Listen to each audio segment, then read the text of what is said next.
ဦးဇင်းတို့7 နာရီထိုးပြီးလို့9 မိနစ်ရှိပါပြီမြတ်စွာဘုရားဟောကြားတော်မူခဲ့တဲ့တရားဒေသနာတော်တို့ကို1 နာရီပို့လောက်အချိန်ယူပြီးတော့နာယူကြည်ညိုကြနှလုံးသွင်းမှတ်သားကြရအောင်ဒီကနေ့ညပေတပေါင်းသူတော်ကောင်းတို့မြတ်စွာဘုရားဟောကြားတော်မူခဲ့တဲ့တရားဒေသနာတော်တို့ကိုနာယူကြည်ညိုခွင့်ရကြတယ်ဦးဇင်းတို့လည်းပဲမြတ်စွာဘုရားဟောကြားတော်မူခဲ့တဲ့တရားဒေသနာတော်တို့ကိုဟောကြားခွင့်ရပါတယ်ဒီတော့ဒီကနေ့ညအတော်ဦးဇင်းတို့ဒီကနေ့ပေတပေါင်းသူတော်ကောင်းတို့ကိုဘာဟောခြင်းလဲဆိုလို့ရှိရင်ဦးဇင်းတို့ဒီကနိကေမဟာဝဂ္ဂပါဠိတော်မှာလာရှိတဲ့မဟာတတိပဋ္ဌာနသုတ်တံကိုအခြေခံပြီးတော့တကြောင်ဒီတော်လံလို့တရားကောင်းစဉ်ပေးပြီးတော့ဟောပါမယ်မြတ်စွာဘုရားရှင်ကိုတော်မြတ်ကြီးကိုယ်တိုင်တကြောင်ဒီတော်လံဆိုတဲ့အသုံးအနှုန်းကိုသုံးနှုန်းခဲ့တာပါဧကာယနဧကဆိုတာတစ်ခုတည်းပေါ့အယနဆိုတာလမ်းတကြောင်တည်းသောလမ်းဘယ်ကိုရောက်စေတတ်တဲ့တကြောင်တည်းသောလမ်းလဲဘယ်လိုအကျိုးကျေးဇူးတွေကိုဖြစ်စေတတ်တဲ့တကြောင်တည်းသောလမ်းလဲဆိုတာကိုတော့ပေတပေါင်းသူတော်ကောင်းတို့တရားနာရင်းနဲ့ပို့ပြီးတော့ရှင်းရှင်းလင်းလင်းသိရမှာပါเนาะအဲ့ဒါဦးဇင်းတို့ဒီနေရာမှာတရားပွဲ9 ညစက်တိုက်ရှိတာဆိုတော့ဒီကနေ့တတိပဋ္ဌာန်ရဲ့ဂုဏ်ကျေးဇူးတွေကိုဖော်ပြတဲ့အပိုင်းကိုဒါဦးဇင်းတို့ဦးစားပေးပြီးတော့ပြောပါမယ်နောက်နေ့များမှာကာယ ानु ပတနာတတိပဋ္ဌာန်ဝေဒနာ ानु ပတနာတတိပဋ္ဌာန်စိတ်ဓာ ानु ပတနာတတိပဋ္ဌာန်ဓမ္မ ानु ပတနာတတိပဋ္ဌာန်လို့တတိပဋ္ဌာန်တရား၄ပါးကိုတပါးစီဦးဇင်းတို့တတ်နိုင်သမျှအကျဉ်းတဝန့်ပြောသွားဖို့စိတ်ကူးထည့်ထားပါတယ်ဒီကနေ့တော့ဦးဇင်းတို့တကြောင်တည်းသောလမ်းဘယ်ကိုရောက်စေတတ်သောဘလို့အကျိုးကျေးဇူးတွေကိုဖြစ်စေတတ်သောတကြောင်တည်းသောလမ်းလဲဆိုတာကိုပေတပေါင်းသူတော်ကောင်းတို့မြတ်စွာဘုရားကိုရောမြတ်ကြီးဟောကြားတဲ့အတိုင်းဆက်လက်ပြီးတော့နာယူကြည်ညိုကြရမယ်နော်ဒီတရားဒေသနာတော်ကိုမဟောကြားသေးခင်မနာကြသေးခင်မှာတရားတော်အလုံးကိုဟောကြားတော်မူခဲ့တဲ့ဘုရားရှင်ကိုရောမြတ်ရဲ့အင်မတန်အေးချမ်းကြည်လင်တော်မူတဲ့မဟာကရုဏာကိုသိစရာတရားလုံးစုံကိုသိတော်မူမြင်တော်မူတဲ့သဗ္ဗညုတဉာဏ်ဒီဟုသောပညာကိုထိုမဟာကရုဏာကိုပညာကိုနှစ်ပေါင်းစုံတို့ဖြင့်ပြည့်စုံတော်မူတဲ့ဘုရားရှင်ကိုရောမြတ်ကိုယုတိမြတ်တို့ရှိခိုးပူဇော်ကြအောင်စို့အလုံးလက်ဥချီမှုပြီးတော့အာယုံပြုကြရအောင်ကရုဏာတိတလဟရယံပညာပိဇောတဝိဟတမောဟတမံသာနရမရလောကကေရဝန္တိဒုက္ကတံဂတိဝိမု dd ံကရုဏာတိတလဟရယံမဟာကရုဏာတော်ဖြင့်အေးမြသောစိတ်နှလုံးလည်းရှိတော်မူပါပေထသောပညာပိဇောတဝိဟတမောဟတမံအရဟတမေတိဟုသောအယောင်အလင်းဖြင့်ဝိဇ္ဇာတိဟုသောမိုက်မောင်းကိုဖယ်ခွာတော်မူပြီးထသောသာနရမရလောကကရောလူနတ်မြမတတဝါနန္ဒတို့ဤကြောက်တိတန်တုအလေးကရုပြုရာတဆူရီသောဆရာသခင်လည်းဖြစ်တော်မူပါပေထသောဂတိဝိမု dd ံဒေဝမနုဿနိတယနှင့်ပေတတရိစ္ဆာလာယရှင်းငါတန်သောဂတိတို့မှလိထိုသဖြင့်ကင်းလွတ်တော်မူပြီးထသောဒုက္ကတံတတဝါတို့အားအကျိုးများကြောင့်ဟုတ်မှန်သောစကားကောင်းကိုသာမြတ်ဆိုတော်မူပါပြီးထသောဗုဒ္ဓံသစ္စာလေးရတရားမြတ်ကိုလက်ပေါ်တင်တာဗရမ ्या ကဲ့သို့ပြတ်သားထင်ထင်သိမြင်ပေတတ်ဘုရားရှင်ကိုယ်တော်မြတ်ကြီးကိုမေယံတရားဟောပုဂ္ဂိုလ်တရားနာပုဂ္ဂိုလ်ခေါ်ဆိုပညတ်ပရမတ်မမူယုံနံနှဖျားဖြစ်ကြပါသောဘုရားတပည့်တော်တို့သည်ဝဏိဝနာမကာယဝစီမနောချီ၍သုံးလီဒွါရပနာမဖြင့်ဒုက္ခယုကျိုးလက်စုံမောဃရှိခိုးဥညုပါ၏မြတ်စွာဘုရား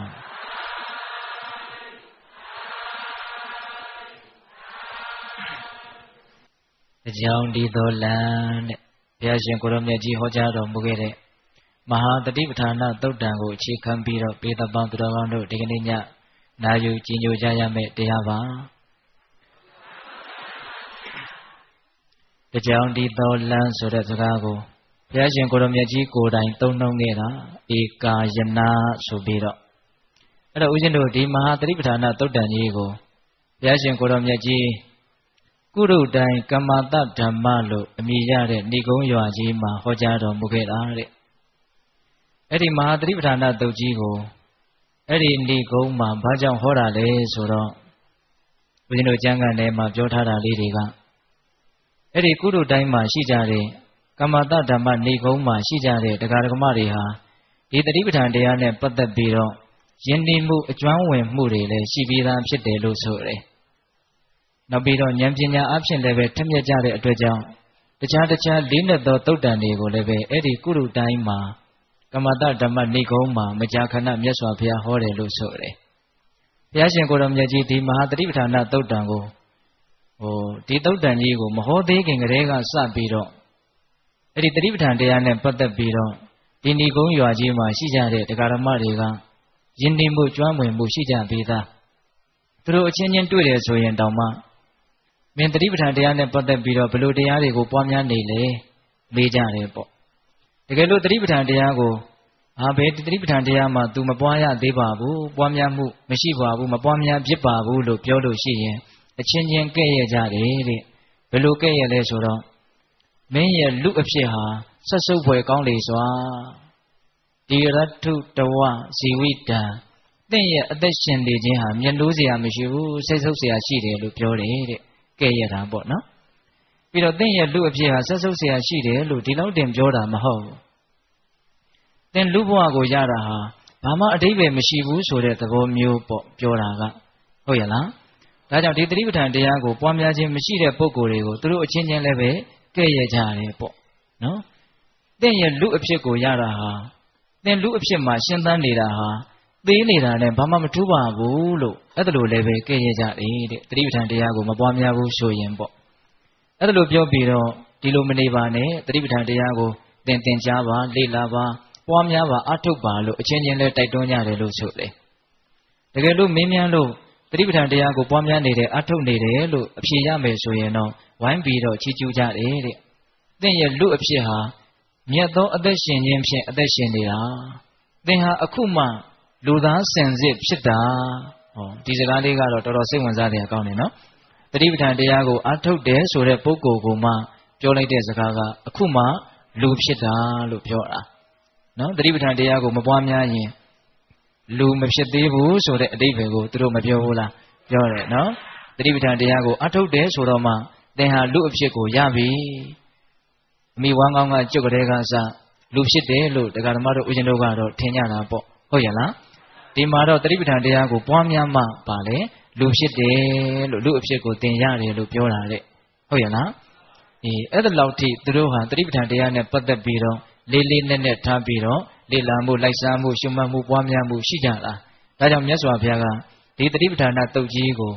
ကုရုတိုင်ကမ္မတဓမ္မဆိုတဲ့ဏိဂုံးရွာကြီးမှာဟောခဲ့တာတဲ့အင်မတန်ရှည်လျားတဲ့သုတ်တံမှာဒါကြောင့်ဦးဇင်းတို့ရှည်လျားတဲ့သုတ်တံတွေကိုမှတ်တမ်းတင်တဲ့ဒီကနိကေမှာဒါပေါင်းပြီးတော့မှတ်တမ်းတင်ထားတာပေါ့ရှေ့ကနေပြီးတော့မဟာဆိုတဲ့နာမည်လေးပါတက်ပြီးတော့ထည့်ထားသေးတယ်မဟာတတိပဋ္ဌာနာသုတ်တံတဲ့နော်အဲ့ဒီသုတ်တံကိုမြတ်စွာဘုရားကဘယ်သူတွေကိုဟောတာလဲဆိုတော့ပိဋကတ်၄ပါးလုံးကိုဟောတာပါနော်ဘိက္ခုဘိက္ခုနီဥပဒကဥပန္တိကာဆိုပြီးတော့ပိဋကတ်၄ပါးကိုမြတ်စွာဘုရားဟောတာမြတ်စွာဘုရားစဟောတော့ဒီတတိပဋ္ဌာန်တရားကိုဘယ်လိုရှုမှတ်ရမယ်ပွားများရမယ်လို့အဲ့ဒါလိုစပြီးတော့ဟောတာမဟုတ်ဒီတတိပဋ္ဌာန်တရားကိုပွားများလို့ရှိရင်ဘယ်လိုအကျိုးကျေးဇူးတွေကိုရနိုင်တယ်ဆိုတဲ့အကျိုးကျေးဇူးကိုအရင်ဟောတာနော်ဒါကလည်းပဲစိတ်ဝင်စားစရာကောင်းတဲ့အချက်ပေါ့နော်တတိပဋ္ဌာန်တရားကိုပွားများနည်းရှုမှတ်နည်းကိုအရင်မပြောဘဲနဲ့ဒီနည်းအတိုင်းပွားများမယ်အထုတ်မယ်ဆိုလို့ရှိရင်ရနိုင်တဲ့အကျိုးကျေးဇူးတွေကိုအရင်ပြောပြတာဟုတ်ရဲ့လားအဲ့ဒါကိုဦးဇင်းတို့မဟာကြီးစတော်ဘုရားကြီးကတော့တရားကြည်ညာချက်ဆိုပြီးတော့ရေးပါတယ်ဟုတ်ရဲ့လားဘယ်လိုစဟောလဲဆိုတော့ဧကာယနောအယံဘိက္ခဝေမေဃောတတ္တနံဝိသုဒ္ဓိယလောကပရိဒေဝနာသမတိကမာယဒုက္ခဒေါမနတနာအထင်ကမာယညာယတ္တအဓိကမာယနိဗ္ဗာနသစ္စေကိရိယာယယရိဒံသတ္တရောတတိပဋ္ဌာနာလို့နော်ဒီလိုလေးမြတ်စွာဘုရားကစပြောတယ်ဘိက္ခဝေယဟန်တော်မြတ်ဥစ္စေတတို့သတ္တရော၄ပါးကုန်သောယရိဒေဤမေတတိပဋ္ဌာနာအကျင့်တတိပဋ္ဌာန်တရားတို့သည်အတ္တိတန်တိရှိကြပါကုန်၏အယံမေကောဤ၄ပါးသောတတိပဋ္ဌာန်တရားတိဟူသောလမ်းသည်တတ္တနံဖယပစ္စေကဗုဒ္ဓယဟနာတာဝကတို့ရဲ့အလုံး Tattva upon do e, without the Atudu the Kilida Doma Sinjesi Jenga, Eka Yeno, the Joundi the Lamp Shipavi e. Eka Yeno, the Joundi the Lamp so that's Gali Sampiro to Yavino. No? Tattawari Kilida Tiu, though say a new jiri, then Shambo Sinjevu address. Did the Divitan dea Liva Divu do Lanha, the Joundi do Lama. Did the Divitan dea Liva Divu do Lango, Shaulame Soye, Sidaha, Kilida Divu do, and yet Jiri, Luma, Tanshan Dome, Sinji Dome. No? Tamyaswa Piaga. Kuromia yet Teadoha, Jinjan Joko, Atome Solushi, Yashi Nine, a Jew Jesu de go, Tassat and Piro, Jora. Ara Ujendo, a Jew Jesu go, Conabam Joli Mavia. Daligo Ujendo, Tabajin, Pay the Bound to the Hondo. No, the Divitan dea Liva Soda, Bari Le Soda, Mapio de Gema. No, the Jew Jesu de go, Yansat and Piro, Ayum Puya, Hoyala. Number D. Tattawari Yatandama, she needed, Pit needed. No people went to him, Shilla me. No, Kilida de Arisola, Mishigula, Shira Bo, Lujan de Anetuyan, Loba Pite Suretavo, Virginia Anetuyan, Doda Pite Suretavo, the Garamado Ujanoma, Mishigula, see there. Eri Loba Doda Moha Sashi de Kilida de Aria, Seiko Nienwa, a young Omumu so be the Diari Bo, Seiko Pula on Shumya needed Diari Bo, Seiko Pema on Singing on Nation needed Diari Bo, no? Edalo Pula on Pema on Shumya needed Nation needed. Nienwa on a young Mumu so needed. The Magone say a near Jidiha. Did the Divitan de Alibago, Pomia like the solution. Loma Tanshan, Sinjeta made. No? We know what they were ma, Jidi Yori, a son intended pitch and the solution. Every time count a subject and show like this in Papiado, Piaudore, Tanshan Dore, Sinjeta. Other the Garamado Ujinoha leve. Mimi a Saitama, a John Ali also. No ship lare. Magone say a near Jirigo. Did the Divitan de Aliva Divu, though. Jenny, Pian, Johnson out, Tanshan out, Sijoyame, Totayame Bo. Hoyala, other Totan Yama, or Sikali, send out the food, Duigo, Lore. No, yes, one pair hotter than the Kushi there. Yes, one pair hotter did another Rigo, and maybe you beat or Yitarali, she there. Elabale Sodo. Rube not Tanki late, not Tanki late than the Manawa. Rube though day with those Zandi. Anekadam Mahitina Catalitavo. No? Jodi, Yenwando, Tatawa, Yenwayari, Jodi, Sinjelu, Tatawa, Sinjayari, Neswapia, Mahova wood. No? Jodi, Yenwando, Tatawari, Yenwayari, Jodi, Sinjayan, Tatawari, Sinjayali Melu, Neswapia, Mahova wood. No? The case since the Amshan. Say de na, Tanki late, Tanki late than the Manawa. Say de, though de, with those Zandi. Idioda Mahitina. No? Say the Yenwayan, Tatawa, Yenwayare. Say the Pusian, Tatawa, Pusian Yare, Lube, Yaswapia Hori. Hola, Tajam Peta Bound to the Hondo. Pawama, the gay Pusian at Tanshin Sola. Mimi, say that Pusian Tanshin Madalian, Tanshin, Pusian Elu, Soyara. No? Jubansayago, Tanshin on Pusian on Sijo Neomiane. Did Tatawa, Pusian at Tanshin Elu, Masonaimu. Hoyana. The Gedanga Pusin at Tanshin Soda, Bagali Pusin Tanshima, Pusin Tanshin Sumale. Sita Galit Tanshima, Pusin Elu, Tanshin Lulu, Soyama. Adam Yado option, the Garmar Ujino, say the Voda Kaune Poco, Jotam Chamade Poco, they go to Lucia. Oh, the Luga they beat or Sita Pusin at Tanshin Nandu, Joja Vola. Jovim Jodo Leve, the Gedan Sita Pusin at Tanshin Soda, Nova Doda Moha Kilita Diari, Kindwama, Pite, and Yuva. Hoyala, Lava Doda Moha Makimene, the get Tanshin Pusin at Sita Soda, Miana Nevupo, Yayan Leve, the Denga, a Kaita, Adalube, Yame, Tavara Pusin Tanshin Sode, and the Tamugaro, the Yahana Pokuri, Yana me, and the Tampo, no? Tajam Peta Bound to the Hondo. Union Rondo Tatawa, Yenwama, Jinana, Mahofu, Josin Jelu, Tatawa, Sinjera Maho. No, Singin Noyan, Tatawa, Yenayari. Say Sinjayan, Tatawa, Sinjayari, look Nale Biro, Mimido Yaseko, Pusin on Tanshin on Josabu, Malula, Lore, Yado Absent, the Galamado Ujino de Riga. Tumiari yet a pomaro, Mimidoga, Blue Kanza, the Lay Solution, Sita Galili, a dog, call my chait. Hola, Lobari Gires in Chaitala. Or deep in Ludi, Lobari, Matea Gires in Machahu, Mone.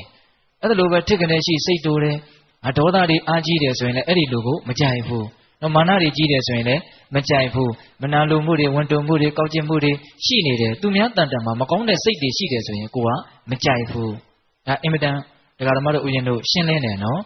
်သူများမကောင်းဘူးသူများစိတ်တွေမကောင်းဘူးဆိုရင်မကြိုက်ဘူးလူတယောက်ကိုမုန်းတယ်ဆိုတာများသောအားဖြင့်ရုပ်ကြီးကိုမုန်းတယ်ဆိုတာထက်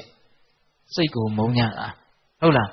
းရုပ်ကဘလောက်ပဲမလှကျင်နေပါစေစိတ်ကလေးကတခင်မျက်နှိုးစရာကောင်းတယ်ဆိုလို့ရှိရင်ရေစင်နေကြတာပဲဟုတ်တယ်မို့လားစိတ်ကိုအဓိကလူတွေဟာတယောက်နဲ့တယောက်ခံစားကြတာအပေါ်ယံကြည့်ရင်တော့ရုပ်ကိုခံစားတယ်လို့ထင်ရပေမဲ့လို့များသောအားဖြင့်စစ်စစ်ပေါက်ပေါက်လေးလေးနက်နက်စဉ်းစားကြည့်ရင်တယောက်နဲ့တယောက်ဘာကိုခံစားကြတာတော့စိတ်ကိုခံစားကြတာအစကအင်မတန်ချင်းမြတ်နိုးပါတယ်လို့ဆိုတော့လည်းပဲနောက်ကြတော့စိတ်တက်ကြီးကိုသဘောမကျရင်မုန်းသွားတယ်ဆိုတာမျိုးမရှိဘူးလာ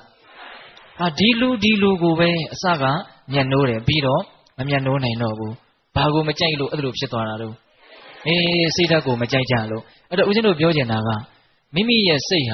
သူတစ်ပါးကိုကြတော့စိတ်ကလေးတွေကောင်းမှမျက်နှိုးနိုင်ကြတယ်ဟုတ်လားမေတ္တာထားနိုင်ကြတယ်စိတ်ဓာတ်မကောင်းလို့ရှိရင်မမျက်နှိုးနိုင်ဘူးမုန်းတိကြတယ်ဆက်ဆုပ်ကြတယ်အဲ့ဒါလို့ဆိုရင်ငါတကယ်လို့စိတ်ဓာတ်မကောင်းဘူးစိတ်ဓာတ်တွေညှဉ်းနှောမှုတွေများနေမယ်စိတ်ဓာတ်တွေအောက်တန်းကျနေမယ်ဆိုရင်တပါးသောသူတွေကလည်းငါ့ကိုမျက်နှိုးနိုင်ကြမယ်မဟုတ်ပေဘူးလို့အဲ့ဒါလို့ကိုယ်နဲ့နှိုင်းဆန်ပြီးတော့လည်းပဲကိုယ့်ရဲ့စိတ်ဓာတ်ကလေးကိုတန့်ရှင်းအောင်ဖြူစင်အောင်ကြိုးစားဖို့မလိုဘူးလားလိုတယ်နော်ဒီအဓိပ္ပာယ်လေးတက်ရောက်တဲ့တရားမနစ်တုန်းကဦးဇင်းတို့ပေါ်ဦးခမ်းမမှာမှန်ကြည့်လိုက်ပါအောင်ဆိုပြီးတော့ဟောထားတာအဲ့ဒီတရားလေးအကျေတဝန်ဟောထားနော်သူများကိုကြတော့ကိုကစိတ်ကလေးတွေဖြူစင်တန့်ရှင်းမှမျက်နှိုးနိုင်ဟုတ်ရဲ့လားကိုကြတော့ပြန်ပြီးတော့စဉ်းစားမိရဲ့လားမစဉ်းစားမိဘူးအဲ့ဒါစဉ်းစားရမယ်နော်ငါဟာလည်းပဲစိတ်မကောင်းဘူးစိတ်ဓာတ်တွေမမြင့်မြတ်ဘူးမတန့်ရှင်းဘူးမစင်ကြယ်ဘူးဆိုရင်သူများကလည်းငါ့ကိုမျက်နှိုးနိုင်ရမယ်မဟုတ်ပေဘူးလို့စဉ်းစားပြီးတော့ကိုယ့်ရဲ့စိတ်ဓာတ်ကိုဖြူစင်အောင်တန့်ရှင်းအောင်ကြိုးစားရမယ်အဲ့တော့ဦးဇင်းတို့အဖက်ဖက်ကတွေးပြီးတော့စိတ်ဓာတ်တန့်ရှင်းမှုဖြူစင်မှုဟာဘဝမှာအရေးအကြီးဆုံးပဲဆိုတာကိုနားလည်ဖို့လိုတယ်အဲ့ဒါကိုနားလည်ပြီးတော့ကိုယ့်ရဲ့စိတ်ဓာတ်ကိုဖြူစင်အောင်တန့်ရှင်းအောင်ကြိုးစားမယ်ဆိုရင်ဘယ်နည်းလမ်းဟာတကြောင်ဒီသောလမ်းလေတတိပဋ္ဌာန်တရား၄ပါးသည်တကြောင်ဒီသောလမ်းပဲဟုတ်ရဲ့လားဒါကြောင့်ပိဿပေါင်းသူတော်ကောင်းတို့ကိုယ့်ရဲ့စိတ်ဓာတ်ကိုဖြူစင်အောင်တန့်ရှင်းအောင်နော်ကြိုးစားမယ်ဆိုတဲ့ဒီအချက်ကိုတွန်းအားပေးမဲ့အတွေးတွေကိုလည်းတွေးတတ်ဖို့လိုတယ်ဆိုကြပါစို့လောကကြီးမှာတကယ်မြင့်မြတ်တယ်တကယ်ကြီးကျယ်တယ်တကယ်တန်ဖိုးရှိတယ်ဆိုတာကိုယ့်ရဲ့စိတ်ဓာတ်ဘလောက်ကောင်းတယ်လဲမကောင်းဘူးလဲဆိုတာပေါ်မှာမူတည်တာနော်ဦးဇင်းတို့ဆိုကြပါစို့ဒီတလောကလုံးမှာဘယ်သူဟာတန်ဖိုးအရှိဆုံးလဲဘယ်သူဟာအမြင့်မြတ်ဆုံးလဲလို့မေးရင်မြတ်စွာဘုရားဟာတန်ဖိုးအရှိဆုံးပါမြတ်စွာဘုရားဟာအမြင့်မြတ်ဆုံးပါဘာကြောင့်မြတ်စွာဘုရားဒီအမြင့်မြတ်ဆုံးဖြစ်ရသလဲမြတ်စွာဘုရားရဲ့စိတ်ဓာတ်ဟာအဖြူစင်ဆုံးအတန့်ရှင်းဆုံးဖြစ်လို့မြတ်စွာဘုရားဟာအမြင့်မြတ်ဆုံးဖြစ်ရဟုတ်လားဘာကြောင့်လဲမြတ်စွာဘုရားမှာလောဘဒေါသမောဟကိလေသာတရားတွေမရှိတော့ဘူးဒါမြင်ဥသိရဲ့ယဟန္တာအရှင်မြတ်တွေမှာလည်းပဲလောဘဒေါသမောဟကိလေသာတရားတွေမရှိပါဘူးအဲ့ဒီယဟန္တာအရှင်မြတ်တွေကြတော့ဘာကြောင့်အမြတ်ဆုံးလို့မပြောရသလဲစဉ်းစားရမရှိဘူးလားရှိတယ်ဒီနေရာမှာယဟန္တာအရှင်မြတ်တွေရဲ့ကိလေသာကင်းပုံနဲ့မြတ်စွာဘုရားရဲ့ကိလေသာကင်းပုံကမတူဘူးတဲ့ယဟန်တော်အရှင်မြတ်တွေကိလေသာကင်းတယ်ဆိုပေမဲ့လို့ဝါဒနာလေးတော့ကြံတယ်တဲ့ဟုတ်လားဦးဇင်းတို့ရှင်ပိလိန်နာဝိဆာတို့ဆိုလို့ရှိရင်လေဘဝပေါင်းများစွာအင်မတန်ခက်ထန်မာကျောတဲ့မာမနာကြီးတဲ့ပုံနာမျိုးမှာဖြစ်ခဲ့တာဆိုတော့ဒီဘဝယဟန္တာဖြစ်လို့စိတ်ဓာတ်မှာကိလေသာအလုံးကင်းကွာသွားတော်လဲပဲဝါဒနာကကြမ်းနေတော့လူတွေ့လို့ရှိရင်ဟဲ့ဝတ္တလသူယုတ်အဲ့လိုခေါ်တာဟုတ်ရလားဘာလေးကကြမ်းနေတာတော့ဝါဒနာကြမ်းနေတယ်မြတ်စွာဘုရားမှာကြတော့အဲ့လိုဝါဒနာတောင်မကြံတော့ဘူးစိတ်ဓာတ်ရဲ့အညစ်အကြေးတွေကိုအကုန်လုံးပဂတိဖြူစင်တန့်ရှင်းအောင်စေကြောတုတ်တင်နိုင်တယ်လို့ဆိုရမှာပေါ့ဟုတ်ရလားဒါကြောင့်မြတ်စွာဘုရားဟာဘာဖြစ်ရတော့အမြင့်မြတ်ဆုံးဖြစ်ရတဲ့တန်ဖိုးအကြီးဆုံးဖြစ်ရတယ်ဟုတ်လားမြတ်စွာဘုရားပြီးရင်ပြစ္ဆေကဗုဒ္ဓတန်ဖိုးအကြီးဆုံးပေါ့ပြစ္ဆေကဗုဒ္ဓပြီးရင်ယဟန္တာအရှင်မြတ်တွေယဟန္တာပြီးရင်အနာဂံပြီးရင်တဂရဂံတဂရပြီးရင်တဂရဂံပြီးရင်သောတာပန်ယဟန္တာပြီးတော့ဘာကြောင့်အနာဂံကတဆင့်လျှော့ကျသွားရတယ်လဲသူကယဟန္တာလောက်ကိလေသာအလုံးကိုမပယ်ရသေးဘူးသူ့မှာကိလေသာကကြမ်းတယ်နော်တဂရဂံကြတော့လုံးဝကိလေသာပယ်တာသောတာပန်ဘုရားကပယ်တာပဲရှိမယ်တဂရဂမိမက်နဲ့ကိလေသာကိုပယ်တာမရှိဘူးသူကတဏုကရနဲသွားအောင်ပဲသူကလုံနိုင်တာတဂရဂမိမက်ကဟုတ်လားသောတာပန်ကြတော့တက္ကာယဒိဋ္ဌိနဲ့ဝိဇိကိစ္စပယ်တယ်အရိယာထဲမှာတော့သောတာပန်ဟာဂုံအနှိမ်ဆုံးပေါ့ဘာလို့ဂုံအနှိမ်ဆုံးလို့ဖြစ်ရလဲကိလေသာကိုသူကအ ਨੇ ဆုံးပဲပယ်နိုင်တာ နောက်တခါမှတို့ဦးဇင်းတို့ပုထုဇဉ်တွေကြတော့ကိလေသာကိုတမျိုးမှမပယ်ရသေးဘူးအကုန်လုံးအပြည့်အဝမရှိဘူးလားရှိတယ်ရှိလို့မို့အရိယဖြူစင်တဲ့မြင့်မြတ်တယ်ဆိုတဲ့အတန်စာထဲမှာမပါသေးဘူးဟုတ်လားပုထုကိလေသေဇနေတိပုထုဇနောကိလေသာတွေအများကြီးညှဉ်းနှွမ်းစွာပူလောင်စွာရှုပ်ထွေးစွာဖြစ်နေတဲ့အတန်စာထဲမှာပဲရှိသေးတယ်သို့တော်လည်းပဲပုထုဇဉ်တွေမှာလည်းပဲနှစ်မျိုးခွဲထားတာတော့ရှိတယ်အန္တပုထုဇဉ်နဲ့ကလျာဏပုထုဇဉ်နဲ့ဟုတ်လားအန္တဆိုတာကဗမာလိုပြောရရင်ကန်းနေတယ်လို့ဆိုတာပေါ့မြင်တဲ့မြင်လိုက်တာကိုမမြင်ဘူးသိတဲ့သိလိုက်တာကိုမသိဘူးကောင်းတာလုပ်ရင်ကောင်းတာဖြစ်မယ်ဒီအခြေအနေလေးတော့မသိဘူးဟုတ်လားတို့တဲ့တဆင့်ပြောရရင်တော့လောကကြီးမှာပုဂ္ဂိုလ်တ attva ဆိုတာမရှိဘူးရုပ်တဏ္ဍတ္တေသာလျင်ပေါင်းစုပြီးတော့အလုံးလုံးနေကြတာလို့အဲ့ဒီအမြင်အဲ့ဒီအတိသူ့မှာမရှိဘူးနော်ရုပ်တဏ္ဍမျှရှိတယ်ဆိုတဲ့အတိအမြင်မရှိဘူးဆိုရင်အဲ့ဒါအန္တပုထုဇဉ်လို့ခေါ်တာနော်ဒါကြောင့်ပိဋကပေါင်းသူတော်ကောင်းတို့ကလျာဏပုထုဇဉ်ဖြစ်အောင်ကြိုးစားရမှာကလျာဏပုထုဇဉ်ဆိုတာကနော်ခန္ဓာ၅ပါးယုံနာ2ပါးအာယတနာ112ပါးဓာတ်18ပါးနော်ခန္ဓာအာယတနာဓာတ်သစ္စာပရိစ္ဆေသမုပ္ပါအစရှိတဲ့တရားတွေကိုလိမ္မာကျွမ်းကျင်ပြီးတော့သိမြင်နားလေတဲ့ပုဂ္ဂိုလ်အဲ့ဒါကိုသူသိနိုင်တယ်မြင်နိုင်တယ်ပေါ့အဲ့ဒါကိုကလျာဏပုထုဇဉ်လို့ခေါ်တာအဲ့ဒါအန္တပုထုဇဉ်နဲ့ကလျာဏပုထုဇဉ်ရဲ့အစဉ်အတန်းကမမြင်ဘူးလားမြင်တယ်နော်လူတယောက်ရဲ့တတ္တဝါတူတယောက်ရဲ့အနိမ့်အမြင့်ကိုမြတ်စွာဘုရားအမှုရှိတဲ့သူတော်ကောင်းကြီးတွေကတော့သူ့ရဲ့စိတ်ဓာတ်မှာဘလောက်အညစ်အကြေးกินတယ်လဲသူအသိဉာဏ်ဘလောက်ကြီးတယ်လဲဆိုတာနဲ့တိုင်းတာဟုတ်ရဲ့လားဒါကဓမ္မတို့ဦးဇင်းတို့ပုထုဇဉ်လောကကတော့တိုင်းတာပုံတိုင်းတာနည်းကတော့အမျိုးမျိုးရှိတာပေါ့နော်ပစ္စည်းဥစ္စာဘလောက်ချမ်းသာလဲဆိုတာနဲ့တိုင်းကြတယ်ခေပညာတွေဘလောက်တက်လဲဆိုတာနဲ့တိုင်းကြတယ်မရှိဘူးလားသူတော်ကောင်းနယ်ပယ်မှာတော့အဲ့လိုတိုင်းတာသလားမတိုင်းတာဘူးဘယ်လိုနည်းနဲ့တိုင်းတာတော့သူ့ရဲ့စိတ်ဓာတ်မှာအညစ်အကြေးဘလောက်ရှိသလဲ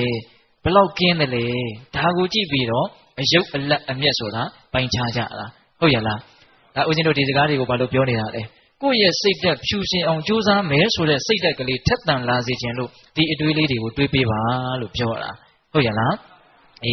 းတတ္တဝါဆိုတာရုပ်စင်ကြယ်လို့စင်ကြယ်တာမဟုတ်ဘူးစိတ်စင်ကြယ်မှစင်ကြယ်တာပါ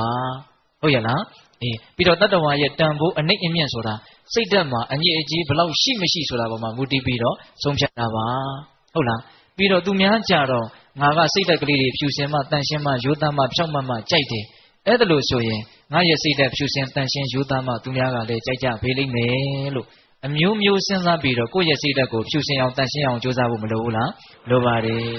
်အဲ့ဒါလို့ကြိုးစားမယ်ဆိုလို့ရှိရင်ဖြူစင်တန်ရှင်းခြင်းကိုဖြစ်စေနိုင်တဲ့တကြောင်ဒီသောလမ်းဟာပါလေတတိပဋ္ဌာန်လမ်းပါတဲ့အဲ့ဒီတတိပဋ္ဌာန်လမ်းကိုပြီးတော့အကျေပြောမှာနော်တဝါကြီးကြားရမှာပြီးရင်တဝါကြီးကြားရမှာ9ညလုံးဒီတတိပဋ္ဌာန်ကိုပဲဟောပါအလွန်စိတ်ဝင်စားတဲ့အကောင်းတယ်လို့ထင်ပါတယ်ကာယ ानु ပတနာတတိပဋ္ဌာန်ဆိုအကျေပြောရင်အလွန်စိတ်ဝင်စားတဲ့အကောင်းတယ်အဲ့လိုပဲခံစားချက်ဝေဒနာတွေအကြောင်းကိုတင်ညာပြောမယ်စိတ်တွေရဲ့အကြောင်းကိုတင်ညာပြောမယ်ဓမ္မသဘောတရားတွေရဲ့အကြောင်းကိုတင်ညာပြောမယ်ဒီနေ့ကတော့ဏိဒန်းလောက်ပဲဒါဦးဇင်းတို့ပြောပါအဲ့ဒီတတိပဋ္ဌာန်တရား၄ပါးကိုပွားများလို့ရှိရင်ရရှိနိုင်တဲ့အကျိုးကျေးဇူးပဲဒါဦးဇင်းတို့ဒီကနေ့ပြောပါဒါအခုတပါးပြီးသွားပြီနော်တတိပဋ္ဌာန်တရား၄ပါးကိုပွားများမယ်ဆိုလို့ရှိရင်ဒီကဓမ္မတို့ဦးဇင်းတို့ရဲ့တန်တန်မှာမလိုလားအပ်တဲ့ပူလောင်စေတတ်တဲ့ဆင်းရဲစေတတ်တဲ့ကိလေသာတရားတွေကိုတန်ရှင်းစင်ကြယ်သွားအောင်ဒီတတိပဋ္ဌာန်တရားကခြေကျော်တုတ်တင်ပေးလိုက်မယ်တဲ့ဒါဟာတကြောင်တည်းသောလမ်းမှာဒီပြင်လမ်းကရှောက်လန်းလို့ဒီစိတ်ဓာတ်ကိုစင်ကြယ်စေဖို့ဆိုတာမဖြစ်နိုင်ဘူးလို့ပြောတာဟုတ်ရဲ့လားဒါဦးဇင်းတို့တပါးရှိသွားပြီနော်ဆက်ပြီးတော့ပြောရအောင်ဧကာယနောယံဘိက္ခဝေမေဃောတတ္တနံဝိသုဒ္ဓိယသောကံပရိဒေဝနံသမတိကမာယသောကပရိဒေဝနံစိုးရင်ခြင်းကိုကြွေးခြင်းတို့ကိုသမတိကမာယလွန်မြောက်စေခြင်းလို့ငါဧကာယနောတကြောင်ဒီသောလမ်းဖြစ်ပါ၏ဒီတတိပဋ္ဌာန်တရား၄ပါးသည်သောကနဲ့ပရိဒေဝကိုလွန်မြောက်သွားစေဖို့အတွက်တကြောင်တည်းသောလမ်းဖြစ်တယ်တဲ့နော်သောကနဲ့ပရိဒေဝသောကဆိုတာစိုးရိမ်တာပေါ့ဗျာဘာကိုစိုးရိမ်တာလဲပျက်စီးမှာကိုစိုးရိမ်နေပျက်စီးနေတဲ့အခါမှာပျက်စီးတာကြီးကိုကြည့်ပြီးတော့စိတ်ထဲမှာစိုးရိမ်နေတယ်ပူဆွေးနေတယ်ဟုတ်လားပရိဒေဝဆိုတာကတော့ပူဆွေးတဲ့စိုးရိမ်တဲ့အဆင့်နဲ့မကတော့ဘူးငိုကြွေးတဲ့အဆင့်ကိုရောက်သွားတယ်စိတ်ထဲမှာဘလို့မှမခံနိုင်လို့မျက်ရည်ကျပြီးတော့အတန်ထွက်ပြီးတော့ဟုတ်လားငိုကြွေးမြည်တမ်းတဲ့အဆင့်ကိုဘယ်လိုခေါ်တော့ပရိဒေဝဒါဘယ်သူမှမကြိုက်ဘူးဒီစိုးရိမ်ခြင်းနဲ့ငိုကြွေးခြင်းကိုဘယ်သူမှမမျက်နှိုးပါဘူးမရချင်ပါဘူးဟုတ်ရဲ့လားသို့တော်လည်းပဲဒကာဓမ္မတို့ဦးဇင်းတို့တွေဒီစိုးရိမ်မှုငိုကြွေးမှုကိုမမျက်နှိုးတော်လည်းပဲမရချင်တော်လည်းပဲအကြောင်းတွေဆုံးလာရင်တော့စိုးရိမ်ရလိမ့်ဦးမယ် ငိုကြွေးရလိမ့်အောင်မယ်အဲ့ဒါကိုလည်းအမှန်တိုင်းသိထားဖို့လိုတယ်နော်ကိုဘဝရဲ့အခြေအနေမှန်ကိုအမှန်တိုင်းသိထားဖို့လိုတယ်ဒီကဓမ္မတို့ဦးဇင်းတို့ဟာစိုးရင်တရားနဲ့တွေ့ရင်စိုးရင်ရအောင်ပါစိုးရင်တရားကလည်းတွေ့ကိုတွေ့အောင်ပါဟုတ်လားငိုကြွေးစရာနဲ့တွေ့ရင်ငိုရအောင်ပါငိုကြွေးစရာကလည်းတွေ့ကိုတွေ့အောင်ပါဟုတ်ရဲ့လားဒါဘလို့မှမလွဲနိုင်ဘူးနော်အဲ့တော့ဦးဇင်းတို့အဲ့ဒီစိုးရင်ချင်းငိုကြွေးခြင်းတွေကိုမတွေ့ချင်မှာပဲမကြုံချင်မှာပဲနဲ့တွေ့ရမယ်ကြုံရမယ်ဟုတ်လားတွေ့ရကြုံရတဲ့အခါမှာစိုးလဲစိုးရင်ရလိမ့်မယ်ငိုလဲငိုရလိမ့်မယ်အဲ့ဒါကိုကြော်လွှားသွားခြင်းနဲ့လွန်မြောက်သွားခြင်းနဲ့ဆိုလို့ရှိရင်ဒီတတိပဋ္ဌာန်တရား၄ပါးဟာတကြောင်ဒီတော်လမ်းပါတဲ့ဒီတတိပဋ္ဌာန်တရား၄ပါးကိုတကယ်ပွားများမယ်အထုတ်မယ်ဆိုရင်စိုးရင်ချင်းကင်းတဲ့ပုဂ္ဂိုလ်ဖြစ်မယ်ငိုကြွေးခြင်းကင်းတဲ့ပုဂ္ဂိုလ်ဖြစ်မယ်စိုးရင်စရာမတွေ့တဲ့ပုဂ္ဂိုလ်ဖြစ်မယ်လို့တော့မပြောဘူးငိုကြွေးစရာမတွေ့မဲ့ပုဂ္ဂိုလ်လို့တော့မပြောဘူးစိုးရင်စရာနဲ့တွေ့တော့တွေ့မယ်ဒါပေမဲ့မစိုးရိမ်ဘူးငိုကြွေးစရာနဲ့တွေ့တော့တွေ့မယ်သို့တော့မငိုကြွေးဘူးဟုတ်ရဲ့လား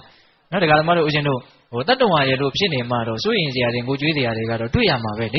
ေအေးဒါပေမဲ့ကိုကစိုးရင်ချင်းမဖြစ်အောင်ကိုယ့်ရဲ့စိတ်တဲ့အည်အသွေးကမြင်မာဖို့လိုတယ်ငိုကြွေးခြင်းမဖြစ်အောင်ကိုယ့်ရဲ့စိတ်ဓာတ်တွေကခိုင်မာဖို့လိုတယ်ဟုတ်တယ်မို့လားအေးအဲ့ဒါလို့ခိုင်မာတဲ့အဆင့်ကိုရောက်သွားစေလိမ့်မယ်လို့ဆိုလိုတာပါပဲနော်စိုးရင်တရားမတွေ့လို့မစိုးရင်တာမဟုတ်ငိုတရားမတွေ့လို့မငိုတာမဟုတ်စိုးရင်စရာငိုစရာတွေ့နေပါလျက်ခင်နဲ့မစိုးရင်ဘူးမငိုကြွေးဘူးတန်ဖိုးမကြည့်ဘူးလားဒီအည်သွေးဟာတန်ဖိုးကြီးတာဗောဗျာအဲ့ဒီအနေအထားမျိုးကိုရောက်အောင်တတိပဋ္ဌာန်တရား၄ပါးကိုပွားများမယ်ဆိုလို့ရှိရင်ပိဋကပေါင်းသူတော်ကောင်းတို့မရနိုင်ဘူးလားရနိုင်ပေအဲ့ဒါဦးဇင်းတို့ကျမ်းဂန်တွေထဲမှာတော့ဒီစိုးရင်ခြင်းကိုကြွေးခြင်းကိုလွန်မြောက်သွားကြတဲ့နေရာမှာဒီတတိပဋ္ဌာန်တရားနဲ့ပတ်သက်ပြီးတော့စိုးရင်ခြင်းကိုကြွေးခြင်းကိုလွန်မြောက်သွားကြတဲ့ပုဂ္ဂိုလ်တွေရဲ့အကြောင်းကိုဘုစုကိုတတ်သေးတာကပြထားလဲဆိုတော့ဦးဇင်းတို့စိုးရင်တယ်ဆိုတဲ့တရားနဲ့ပတ်သက်ပြီးတော့တန်တတိအမတ်ကြီးကိုဥပမာပေးထားတယ်နော်ပိဋကပေါင်းသူတော်ကောင်းတို့ကြားဘူးတယ်နော်ဒီတန်တတိအမတ်ကြီးဆိုတာနော်တန်တတိအမတ်ကြီးကစစ်တိုက်ရင်းနဲ့စစ်ပွဲတစ်ပွဲအောင်မြင်ခဲ့တော့ဘယင်မင်းမြတ်ကသဘောကျပြီးတော့ဒီနန်းစည်းတွေ9ရက်ပေးတာလေ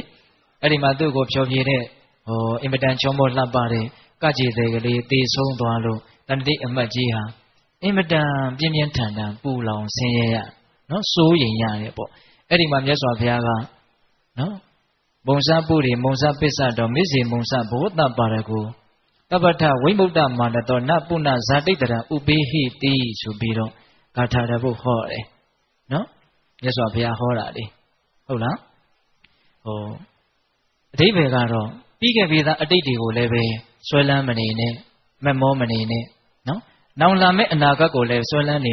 းမနေနဲ့မက်မောမနေနဲ့ခုလောလောဆယ်ဖြစ်နေတာကိုလည်းဆွဲလန်းမှုမရှိအောင်လုပ်နိုင်မယ်ဆိုလို့ရှိရင်သင်ဟာချမ်းသာတဲ့ချမ်းသာမှန်ကိုရလိမ့်မယ်ဆိုတဲ့အဓိပ္ပာယ်မျိုးကိုပြောတာပါဟုတ်ရဲ့လားအေးအဲ့ဒါလို့မြတ်စွာဘုရားကဒီတန်တတိအမတ်ကြီးကိုတရားဟောတော့တန်တတိအမတ်ကြီးဟာစိုးရိမ်မှုတွေကင်းသွားတယ်ပေါ့အဲ့ဒါလို့စိုးရိမ်မှုတွေကင်းသွားတယ်ယဟန္တာဖြစ်သွားတာပါပဲသူကအဲ့ဒါလို့ယဟန္တာဖြစ်သွားတယ်ဆိုတာဒီတတိပဋ္ဌာန်တရားနဲ့ကင်းပြီးတော့ဖြစ်သွားတာမဟုတ်ဘူ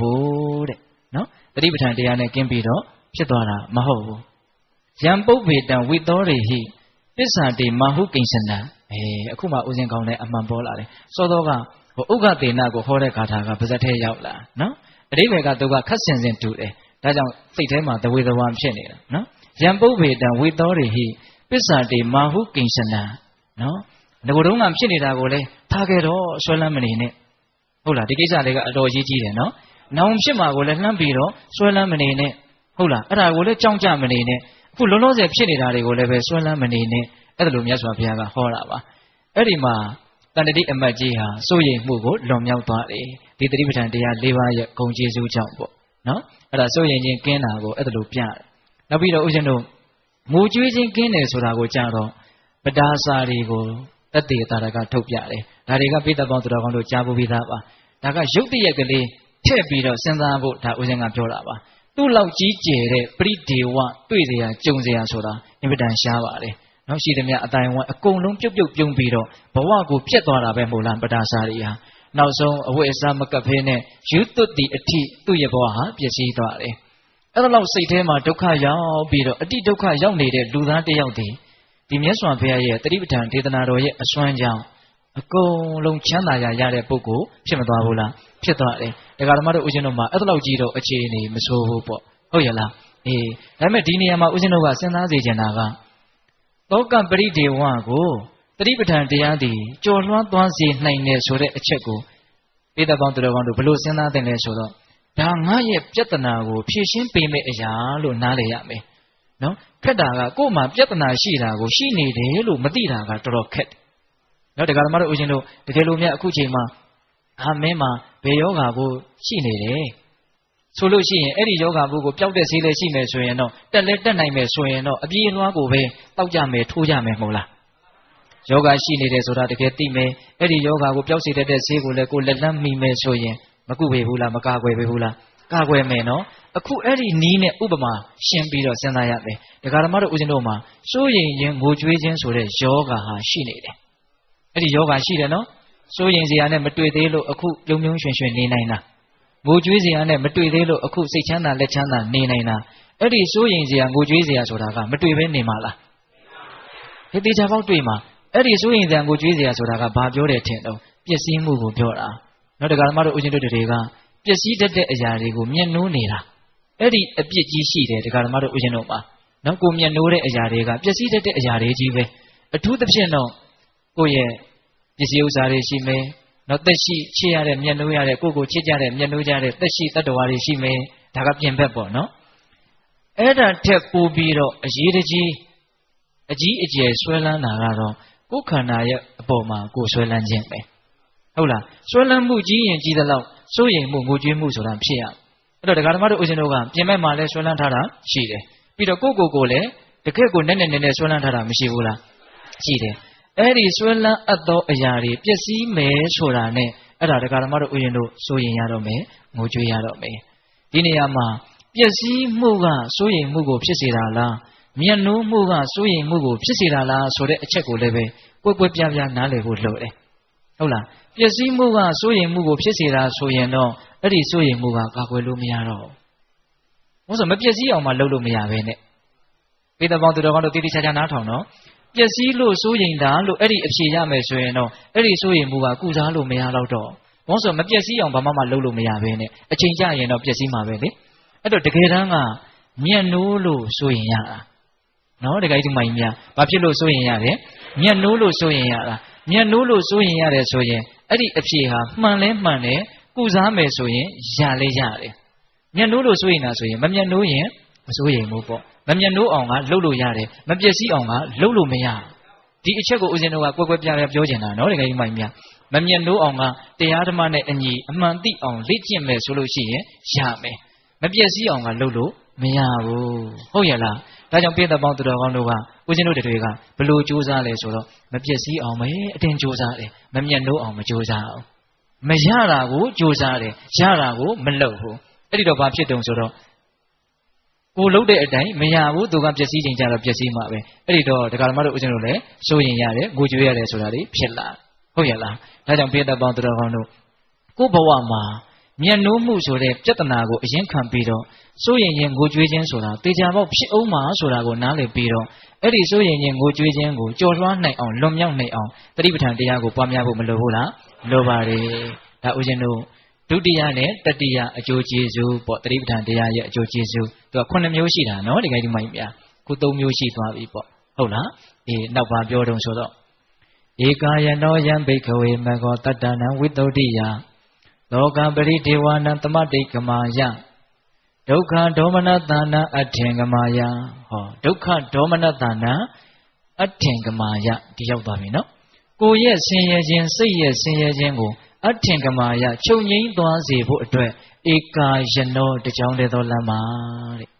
့နော်ကိုယ်ဆင်းရဲခြင်းစိတ်ဆင်းရဲခြင်းကိုချုပ်ငြိမ်းသွားစေဖို့အတွက်တကြောင်းတည်းသောလမ်းမှာဒီအကျိုးကျေးဇူးကလည်းအလွန်တရာမျက်နှိုးစရာမကောင်းဘူးလားကောင်းတာပေါ့နော်တခါကြီးဒီမိုင်းများဦးဇင်းတို့တွေကိုဆင်းရဲခြင်းစိတ်ဆင်းရဲခြင်းဆိုတာတွေ့ကြရကြုံရအောင်ပါဟုတ်ရလာ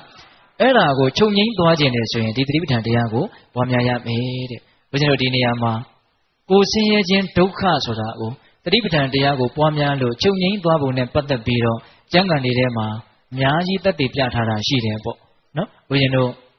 ့တိတ်တမထေဆိုတာပိဋကပေါင်းသူတော်ကောင်းတို့ကြားဖို့ပါတယ်သူ့ရဲ့ညီရဲ့မိန်းမကနော်ပစ္စည်းဥစ္စာအမွေတွေပေးရမှာဆိုလို့ဒီမထေကို တခိုးတွေကိုဓမြတွေကိုပတ်စံပေးပြီးတော့တတ်ခိုင်းတာကြားဘူးတယ်မဟုတ်လားနောက်တော့မထေမြတ်ကိုခိုးသားဓမြတွေကတတ်မယ်လို့လုပ်တော့ယဟန္တာလည်းမဖြစ်သေးတော့ဂိုင်းငါ့ကိုတရားအထုတ်ခွင့်ပေးပါမတတ်ပါနဲ့အိုးအရှင်ဘုရားထွက်ပြေးရင်ဒီလိုဘလို့လုပ်မလို့အဲ့လိုဆိုရင်ငါထွက်မပြေးဘူးဆိုတာကိုသိကြအောင်မင်းတို့စိတ်ချရအောင်ဆိုပြီးတော့ကြောက်ခဲနဲ့သူ့ရဲ့ပေါင်ကိုထုပြီးတော့ချိုးပြီးတော့တရားအထုတ်တဲ့မထေအကြောင်းကြားဘူးတယ်မဟုတ်လားကြားဘူးတယ်နော်အဲ့ဒီမထေအကြောင်းကိုတတ်သိပြထားတယ်အဲ့ဒီမထေဟာသတိပဋ္ဌာန်တရားကိုစ조사အထုတ်လို့နောက်ဆုံးယဟန္တာဖြစ်ပြီးတော့ဒုက္ခငြိမ်းသွားတယ်ပေါ့ဆိုလိုတာကဟုတ်ရလားနောက်ပြီးတော့ဦးဇင်းတို့ပိဋကမန္လမထေဆိုတာရှိတယ်တဲ့သူကလက်ဝိကျော်တယောက်ပေါ့သုတစိတ်တွေအများကြီးရတဲ့ပုဂ္ဂိုလ်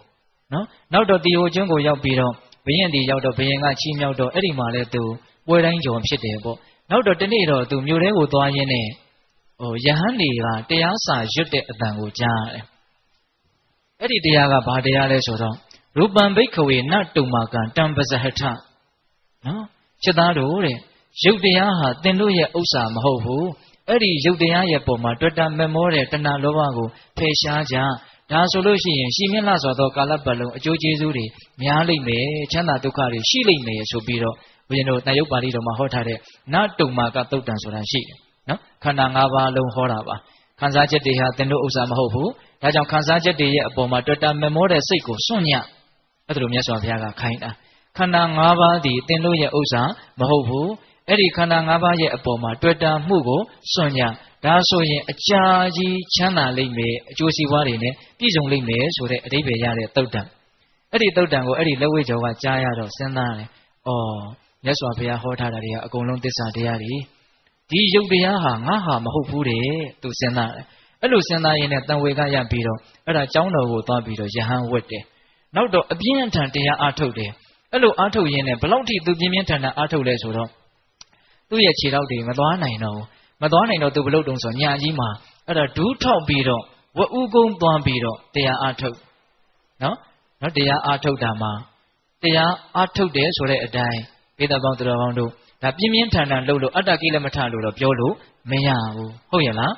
အဲ့ဒါလိုအားထုတ်နေတော့မုတ်ဆိုးတယောက်ကမှောင်းနဲ့မဲဆိုတော့ဒီရ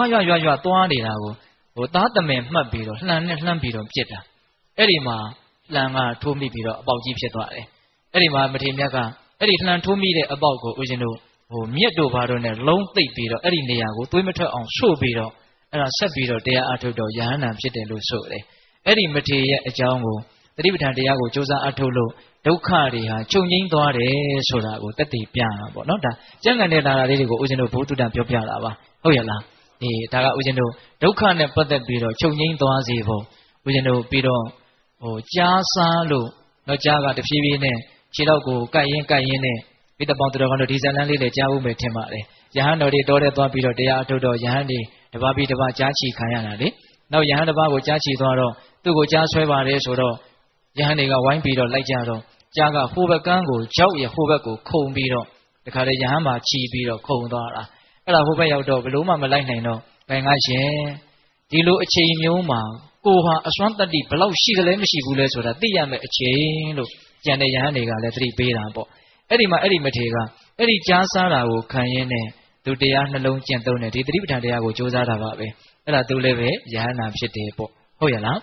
အဲ့ဒါကဒုက္ခတွေငြိမ်းပုံနဲ့ပတ်သက်ပြီးတော့ဟောဦးဇင်းတို့ကျမ်းဂန်ထဲမှာသက်သေပေးတာသက်သေပြနောက်ပြီးတော့ဦးဇင်းတို့ဒေါမနတတရားနဲ့ပတ်သက်ပြီးတော့ငြိမ်းပုံနောက်စိတ်ဆင်းရဲတာစိတ်မခံနိုင်တာစိတ်ထဲမှာပူလောင်ပြီးတော့စိတ်ထဲမှာဒုက္ခရောက်နေတဲ့သဘောကိုဒါဒေါမနတလို့ခေါ်တာကိုနော်အဲ့ဒါကြတော့ဘာကိုသက်သေပြလဲဆိုတော့တရားမင်းကြီးကိုသက်သေပြတယ်တရားမင်းဟာမကြခင်မှာသူတည်တော့မယ်ဆိုတာကိုသိတော့သူဘလို့မှမနေနိုင်မထိုင်နိုင်ဘူးအဲ့ဒီမှာမြတ်စွာဘုရားကြီးကိုသွားပြီးတော့ပြဿနာတွေမေးတာလေတက္ကပညာတုတ်ဆိုပြီးတော့ပိဋကပေါင်းတော်တို့ကြားဖို့တယ်မဟုတ်လားဦးဇင်းတို့တောင်ဟောထားတာရှိသေးတယ်မငြိမ်းချမ်းတာဘာကြောင့်လဲဆိုတာဟုတ်လားအဲ့ဒီမှာမြတ်စွာဘုရားဟောတဲ့တရားကိုနားပြီးတော့တရားမင်းဟာသောတပန်ဖြစ်ပြီးတော့ဟုတ်လားစိတ်ရဲ့စိုးရိမ်စိတ်ရဲ့ဆင်းရဲခြင်းဆိုတဲ့ဒေါမနတတွေကြောင်ငြိမ်းသွားတယ်လို့ဒီလိုပြောရတယ်ဟုတ်လားနောက်ပြီးတော့ဦးဇင်းတို့ဒီဒေါမနတပြောက်ပုံနဲ့ပတ်သက်ပြီးတော့သူပြမနတ်သားကိုလည်းပဲကျမ်းဂန်ထဲမှာသက်တည်ပြဦးဇင်းတို့သူပြမနတ်သားဆိုတာကနတ်သမီးတစ်ထောင်နဲ့နောက်ဥယျာဉ်ထဲမှာပျော်ပျော်ပါးပါးနေတော့ဟုတ်လားတချို့နတ်သမီးတွေကတစ်ပင်ပေါ်တက်ပြီးတော့ပန်းတွေခူတယ်တချို့ကအောက်ကနေပြီးတော့ပန်းကုန်းတွေကုန်းပြီးတော့တီးပြီးတော့နတ်သားကိုပြုစုကြတယ်ပေါ့ အဲ့ဒီအချိန်မှာပဲအဘောကတချင်းတွေကြော်ဆိုပြီးတော့နတ်ပန်းခူးနေတဲ့နတ်သမီးတွေအကုန်လုံးအတန်တိတ်သွားတယ်နော်ရုတ်တရက်ကံဖြတ်ပြီးတော့အဲ့ဒီနတ်သမီးတွေအကုန်လုံးသေပြီးတော့အဲ့ဒါအဝိဇ္ဇငရဲကိုရောက်သွားတာဟုတ်လားအဲ့ဒါနတ်သားကဘယ်ရောက်သွားတုံးလို့စဉ်းစားတော့ငရဲရောက်သွားတယ်ဆိုတာကို तू သိတယ်သိတော့ तू လည်းပဲနောင်9ရက်နေရင်ဒီနတ်သမီးတွေနဲ့အတူတူသေပြီးတော့အဲ့ဒီငရဲကိုရောက်ရလိမ့်မယ်ဆိုတာကိုလည်းသိတဲ့ဟုတ်လားအဲ့ဒီတော့ဘလို့မှရက်တီလို့မရတော့ဘူးဟုတ်ရဲ့လားဒီတို့ကံလေးဆိုတာကြောက်စရာကောင်းတယ်နော်အဲ့ဒီနတ်သမီးတွေဟာဒါစိုးသောကသူတို့ကိုသူတို့သေမယ်ဆိုတာမသိဘူးဟုတ်လားမသိလို့မို့တချင်းဆိုပြီးတော့ဒါပြောနေတာပေါ့ဟောသေတော့လည်းရက်ဆိုသေသွားပြီးတော့တခါတည်းရောက်သွားတာဟိုတခါတလေဦးစင်းကဟိုကားတွေဘာတွေမှောက်ပြီးတော့ဟုတ်လားသင်္ဘောတွေဘာတွေမှောက်ပြီးတော့အဲ့ဒါလိုတွေသေကြတဲ့ပုံကိုယ်တွေကိုစဉ်းစားကြည့်တယ်သူတို့ဟာဒီအချိန်သေမယ်ဆိုတာသူတို့တယောက်မှမသိဘူးအဲ့ဒီတော့ကားတွေပေါ်မှာယထာတွေပေါ်မှာသင်္ဘောတွေပေါ်မှာတကယ်ပျော်ပျော်ပါးပါးနဲ့ဟုတ်လားတကယ်ကိုပဲတချို့ဆိုတချင်းဆိုကောင်းဆိုနေလိမ့်မယ်ပြီးတော့မှဟိုးငနဲ့တိုင်းငနဲ့ဆိုတော့ပြီးရောဟုတ်လားအဲ့ဒါလိုဒါစဉ်းစားစရာလေးတွေရှိတယ်နော်ဒကာဓမ္မတို့ဦးဇင်းတို့ဘဝမှာလည်းပဲတကယ်တမ်းကဘယ်ချင်းသိမယ်ဆိုတာသိမယ်ဆိုလို့ရှိရင်ပျော်နိုင်စရာအကြောင်းကတော့မရှိတာအမှန်ပဲဟုတ်ရဲ့လားအခုဘာဖြစ်သွားပြီတော့တခါတည်းအလှည့်အပြောင်းကမြန်မြန်ဆန်းဆန်းကိုအကြီးအကျယ်ပြောင်းလဲသွားတာကိုယ့်ဘဝလည်းပဲပြောင်းလဲမသွားဘူးလို့တော့ဘာအာမခံချက်မှတော့မရှိဘူးဆိုတာလည်းသတိတော်ထားရမှာပေါ့ဟုတ်လားအေးအဲ့ဒါလိုနဲ့သူ့ပြမနတ်သားဟာအကြီးအကျယ်ဒေါမနတတွေဖြစ်ပြီးတော့စိတ်မှာဆင်းရဲပြီးတော့ဒါမြတ်စွာဘုရားတည်ရောက်လာတော့မြတ်စွာဘုရားဟောတဲ့နေညတရဘောဇတပတ္တနေညတိန်တရိယတံဝရာနေညတရတပ္ပနိတ္တကတုထိန်ပတ္တမိပါဏိနံဆိုတဲ့ဂါထာကလေးရှိတယ်အဲ့ဒီဂါထာလေးဟာအကျယ်တဝန်းပြောစရာတော်တော်ကောင်းပါတယ်သို့တော့ဦးဇင်းတို့အဲ့ဒါကိုပြောဖို့အချိန်မရဘူးနော်အေးအဲ့ဒါလို့ဟောတော့အဲ့ဒီသူ့ပြမနတ်သားနဲ့တကွာနတ်သမီးတွေဟာသောတပတ္တိမဉ္ဇဉ်ပူဉ္ဇဉ်ကိုရပြီးတော့စိတ်ရှင်ရဲခြင်းဆိုတဲ့ဒေါမနတတရားတွေဘာဖြစ်သွားတော့ပြောင်းငိမ့်သွားတယ်တဲ့ဒီတော့ဒကာဓမ္မတို့ဦးဇင်းတို့ဒီအချက်ကိုလည်းပဲဒါစဉ်းစားရမယ်ဒုက္ခတွေဒေါမနတတရားတွေဒကာဓမ္မတို့ဦးဇင်းတို့မဖြစ်အောင်မှာတော့တွေ့အောင်မှာဒီပြဿနာကိုမရှိဘူးလားရှိတယ်အဲ့တော့ဒီဒုက္ခတွေငြိမ်းသွားအောင်ကြိုးစားဖို့မလိုဘူးလားလိုတယ်ဒီနေရာမှာဦးဇင်းတို့လက်တွေ့ဆန်းဆန်းလေးတစ်ခုပြောခြင်းသေးတယ်ဗျာအဲ့ဒါဘာလဲဆိုတော့တတိပဋ္ဌာန်တရားသည်ဒုက္ခကိုငြိမ်းစေတယ်ဆိုတာလေးနဲ့ပတ်သက်ပြီးတော့နော်ဟိုတတိပဋ္ဌာန်တရားကိုအထုတ်လို့ယောဂတွေဝေဒနာတွေပျောက်ကင်းသွားကြတဲ့အကြောင်းပေဒပေါင်းသူတော်ကောင်းတို့ဒါမျိုးလေးတွေကိုလေ့လာပြီးတော့တတိပဋ္ဌာန်တရားရဲ့ဂုဏ်ကိုစိတ်ထဲမှာပို့ပြီးတော့သိအောင်နားလည်အောင်ကြိုးစားဖို့မလိုဘူးလားလိုတယ်နော်တတိပဋ္ဌာန်တရားဟာလောလောဆယ်ဒုက္ခဝေဒနာကိုငြိမ်းစေတယ်ဆိုတာအင်မတန်ထင်ရှားတယ်ဟုတ်ရဲ့လားအေးဒါကတော့ဒေါမနတဝေဒနာကတော့နောက်ဆုံးပေဒပေါင်းသူတော်ကောင်းတို့ဟိုယဟနာဖြစ်ပြီးဟိုအနာဂံဖြစ်ပြီးဆိုရင်ကိုပဲဒါကသူကငြိမ်းသွားပြီလို့မဆိုနိုင်ဘူးလားဆိုနိုင်တယ်အဲ့ဒါလို့ဒုက္ခနဲ့ဒေါမနတကိုတကယ်တမ်းချုပ်ငြိမ်းသွားစေနိုင်တဲ့တကြောင်းဒီတော်လမ်းဟာပါလေတတိပဋ္ဌာန်တရား၄ပါးပါတဲ့ဟုတ်ရဲ့လားအကျိုးကျေးဇူးဘယ်နှပါးရှိပြီတော့များနော်၅ပါးရှိသွားပြီနော်စိတ်အညစ်အကြေးကိုတန်ရှင်းစေမယ်ဆိုရင်ရင်နဲ့ငိုကြွေးခြင်းကိုလွန်မြောက်စေမယ်ကိုယ်ဆင်းရဲစိတ်ဆင်းရဲကိုချုပ်ငြိမ်းစေမယ်နော်နောက်ပြီးတော့ဗာဆက်ပြောလို့ဆိုတော့ညာယတအဓိကမာယနိဗ္ဗာနတသစ္စိကိရိယာယညာယတအဓိကမာယအရိယာမေညာကိုမျက်မှောက်ပြုဖို့ရအရိယာမေညာကိုရဖို့ရလို့ငါဧကာယနောတကြောင်ဒီသောလမ်းဖြစ်ပါပေ၏နော်အရိယာမေညာကိုရဖို့အတွက်လည်းပဲတတိပဋ္ဌာန်တရား၄ပါးဟာတကြောင်လေသောလမ်းတဲ့ဒကာဓမ္မတို့ဦးဇင်းတို့နိဗ္ဗာန်ကိုမျက်မှောက်ပြုတယ်ဆိုတာအရိယာမေညာကိုရမှမျက်မှောက်ပြုနိုင်တာဟုတ်လားအဲ့ဒီအရိယာမေညာကိုရရင်သစ္စာ၄ပါးကိုလည်းထွန်းထွန်းသိတယ်ဟုတ်လားနိဗ္ဗာန်ချမ်းသာကိုလည်းမျက်မှောက်ပြုရတယ်ပြီးတော့သူ့အဆင့်နဲ့သူကိရိတာကိုအမြင့်ပြတ်ဘာဖြစ်နိုင်တော့ပယ်ရှားသုတ်တင်ဖြစ်နိုင်တယ်ဆိုကြပါတော့သောတပတ္တိမေညာကိုရမယ်ဆိုလို့ရှိရင်တက္ကာယဒိဋ္ဌိနဲ့ဝိသိကိစ္စကိုအမြင့်ပြတ်မပယ်ဘူးလားပယ်တယ်အဲ့ဒီကိရိတာကိုပယ်လိုက်တဲ့အတွက်ကြောင့်အဲ့ဒီကိရိတာကြောင့်ဖြစ်ပေါ်လာမဲ့ငရဲတိရစ္ဆာန်ပြိတ္တာအတုရကေဆိုတဲ့အပယ်လေးပါးဒုက္ခကိုပါတခါတည်းချုပ်ငြိမ်းသွားစေရမရောက်ဘူးလားရောက်တယ်ဒါကြောင့်အရိယာမေညာရဲ့တန်ဖိုးဟာဘလောက်ကြီးတယ်လို့သတ်မှတ်လို့မရနိုင်ဘူးဒါကြောင့်မို့လို့ကုသိုလ်ကောင်းမှုပြုတိုင်းမေညာဘုံညာမျက်နှိပ်ဘံကိုမျက်မှောက်ပြုပြရစေလို့ဆုတောင်းကြရတာပေါ့ဟုတ်ရဲ့လားအေးအရိယာမေညာရပြီဆိုလို့ရှိရင်နော်နိဗ္ဗာန်ချမ်းသာကိုမျက်မှောက်ပြုမယ်တပြိုင်နက်တည်းမှာပဲကိရိတာကိုသူ့အရှင်နဲ့သူပယ်ရှားသုတ်တင်ဖြစ်မယ်အဲ့ဒီကိရိတာကိုပယ်တဲ့အတွက်ကြောင့်အဲ့ဒီကိရိတာကြောင့်ဖြစ်ပေါ်မဲ့ဒုက္ခတွေကိုပါတခါတည်းပယ်ရမရောက်ဘူးလားရောက်တယ်ဒါကြောင့်ကိရိတာကိုပယ်ရှားသုတ်တင်နိုင်စွမ်းကြီးတဲ့နော်ဒီအရိယာမေညာရဲ့တန်ဖိုးကိုဘယ်လိုမှတခါတည်းမတို့ဥရှင်တို့ဆုံးဖြတ်လို့မရဘူးဒါကြောင့်မြတ်စွာဘုရားကလည်းပဲပ ပထဗျာဧကရစ္စေနတက္ကတဂမနေနဝါတပ္ပလောကတိပစ္စေနသောတပတ္တိဖလံဝရံတဲ့နော်ပထဗျာဧကရစ္စေနဟောဒီကဘာမြေကြီးတစ်ခုလုံးကိုတယောက်တည်းအပိုင်စားရပြီးတော့ဧကရိမင်းကြီးဖြစ်ရတာထက်၎င်းတဲ့တက္ကတဂမနေနဝါအင်မတန်ချမ်းသာတဲ့နတ်ပြည်လောကကိုရောက်ရတာထက်၎င်းတဲ့တပ္ပလောကတိပစ္စေနအလုံးစုံသောလောကကြီးတစ်ခုလုံးကိုနော်ကိုယ်တိုင်အစိုးရရတာထက်၎င်းနဲ့သောတပတ္တိဖလံဝရံသောတပတ္တိမဉ္ဇဉ်ဖို့ဉဏ်ကိုရခြင်းဟာမြတ်တယ်လို့မြတ်စွာဘုရားကဟောတာဟုတ်ရလားနော်သောတပန်ဖြစ်တယ်ဆိုလို့ရှိရင်ရရှိတဲ့ချမ်းသာဟာဒကာဓမ္မတို့ဦးဇင်းတို့ရဲ့ဉာဏ်စွမ်းနဲ့ဘယ်ကုံအောင်ပြောနိုင်မှာပါတော့ဟုတ်လားသောတပန်ဖြစ်ပြီဆိုရင်စိတ်ချရတဲ့တေချာတဲ့ရေရတဲ့ချမ်းသာကိုမရဘူးလားရတယ်ငါသိရင်အပေလေးပါးရအောင်မလားလို့စဉ်းစားတရားမလိုဘူးနော်သူတို့ရရှိထားတဲ့အောင်မြင်မှုဟာဘယ်သောအခါကာလမှာပြန်ပြီးတော့မဆုံးရှုံးနိုင်တဲ့အောင်မြင်မှုပေါ့ဟုတ်ရလားဦးဇင်းတို့လောကီလိုအောင်မြင်နေကြီးပွားတယ်ဆိုတာကအချိန်မရွေးဆုံးရှုံးနိုင်တယ်ပျက်စီးနိုင်တယ်ဟုတ်လားဦးဇင်းတို့ကံတွေဉာဏ်တွေဝိရိယတွေကောင်းလွန်းလို့ဒီတလုံးမကြရှုံးအောင်မပျက်စီးအောင်ထိမ့်သိမ့်နိုင်တယ်ဆိုအောင်တော့ခန္ဓာကိုယ်ကြီးပျက်စီးပြီဆိုတာနဲ့အဲ့ဒီအောင်မြင်မှုတွေကြီးပွားမှုတွေဟာကိုယ်နဲ့ဘာဆိုင်နေတော့ဘာမှမဆိုင်တော့ဘူးဒါကြောင့်လောကီအောင်မြင်မှုလောကီကြီးပွားမှုဆိုတာကဆုံးရှုံးမှုနဲ့အဆုံးသတ်ရတာပျက်စီးမှုနဲ့အဆုံးသတ်ရတာနော်အရိယမဉ္ဇဉ်ကိုရတယ်ဆိုတဲ့အောင်မြင်မှုကတော့ဘယ်တော့မှပြန်လဲပြီးတော့ကြာရှုံးတယ်ဆိုတာမရှိဘူးဆုံးရှုံးတယ်ဆိုတာမရှိဘူးသူကမြင့်တဲ့ထက်မြင့်ဖို့ရှေ့သို့ပဲရှိတယ်နောက်ပြန်လှည့်တယ်ဆိုတာမရှိဘူးနောက်တတပတ္တိမဉ္ဇဉ်ရပြီးရင်တေချာပေါက်တဂရဂါမိမဉ္ဇဉ်ရမယ်အနာဂါမိမဉ္ဇဉ်ရမယ်အရဟတမဉ္ဇဉ်ရမယ်အငြိမ်းကြီးရမယ်အချမ်းသာကြီးချမ်းသာရမယ်မကောင်းဘူးလားဗျာကောင်းတယ်ဒါကြောင့်အရိယာမဉ္ဇဉ်ကိုရခြင်းဟာလောကမှာအကြီးကျယ်ဆုံးပဲလို့မဆိုနိုင်ဘူးလားဆိုနိုင်တယ်လောကီချမ်းသာတွေနဲ့ဘလို့မှမရှင်နိုင်တဲ့နိဗ္ဗာန်ချမ်းသာကိုလည်းမျက်မှောက်ပြုခွင့်မရဘူးလားရတယ်ဒါကြောင့်ပိဋကပေါင်းသူတော်ကောင်းတို့အဲ့ဒါလောက်ကြီးကျယ်မြင့်မြတ်တဲ့တေချာတဲ့ရေရာတဲ့ချမ်းသာလို့ဆိုရတဲ့အရိယာမဉ္ဇဉ်ကိုရကျင်တယ်ဆိုလို့ရှိရင်လည်းပဲသတိပဋ္ဌာန်တရား၄ပါးဟာတကြောင်ဒီသောလမ်းမှာတဲ့နော်တကြောင်ဒီသောလမ်းဆိုတာလေးကအလွန်စိတ်ဝင်စားတဲ့အကောင်းတယ်နော်ဒီပြင်လမ်းနဲ့သွားလို့မရောက်နိုင်ဘူးဆိုတဲ့အဓိပ္ပာယ်ကိုပြောတယ်လို့ဒီလမ်းကိုရှောက်ရင်တေချာပေါက်အဲ့ဒီနေရာကိုရောက်မယ်လို့လည်းပြောရရောက်တယ်သူ့လမ်းနဲ့သူ့ပန်းတိုင်အံခိုက်ဖဲဆိုတဲ့အဓိပ္ပာယ်ပေါ့ဟုတ်ရဲ့လားအေးအဲ့တော့ဦးဇင်းတို့ဒါကအရိယာမဉ္ဇဉ်ကိုရရှိခြင်းဆိုတဲ့6ခုမြောက်အကျိုးကျေးဇူးပေါ့ဟုတ်လားအေးနောက်ဆုံး9ခုမြောက်အကျိုးကျေးဇူးကဘာလဲဆိုတော့နိဗ္ဗာန်သစ္စိကိရိယာယတဲ့နိဗ္ဗာန်ချမ်းသာကိုမျက်မှောက်ပြုခြင်းအဲ့တော့ဦးဇင်းတို့ဒီနေရာမှာနိဗ္ဗာန်ချမ်းသာကိုမျက်မှောက်ပြုတယ်ဆိုတာက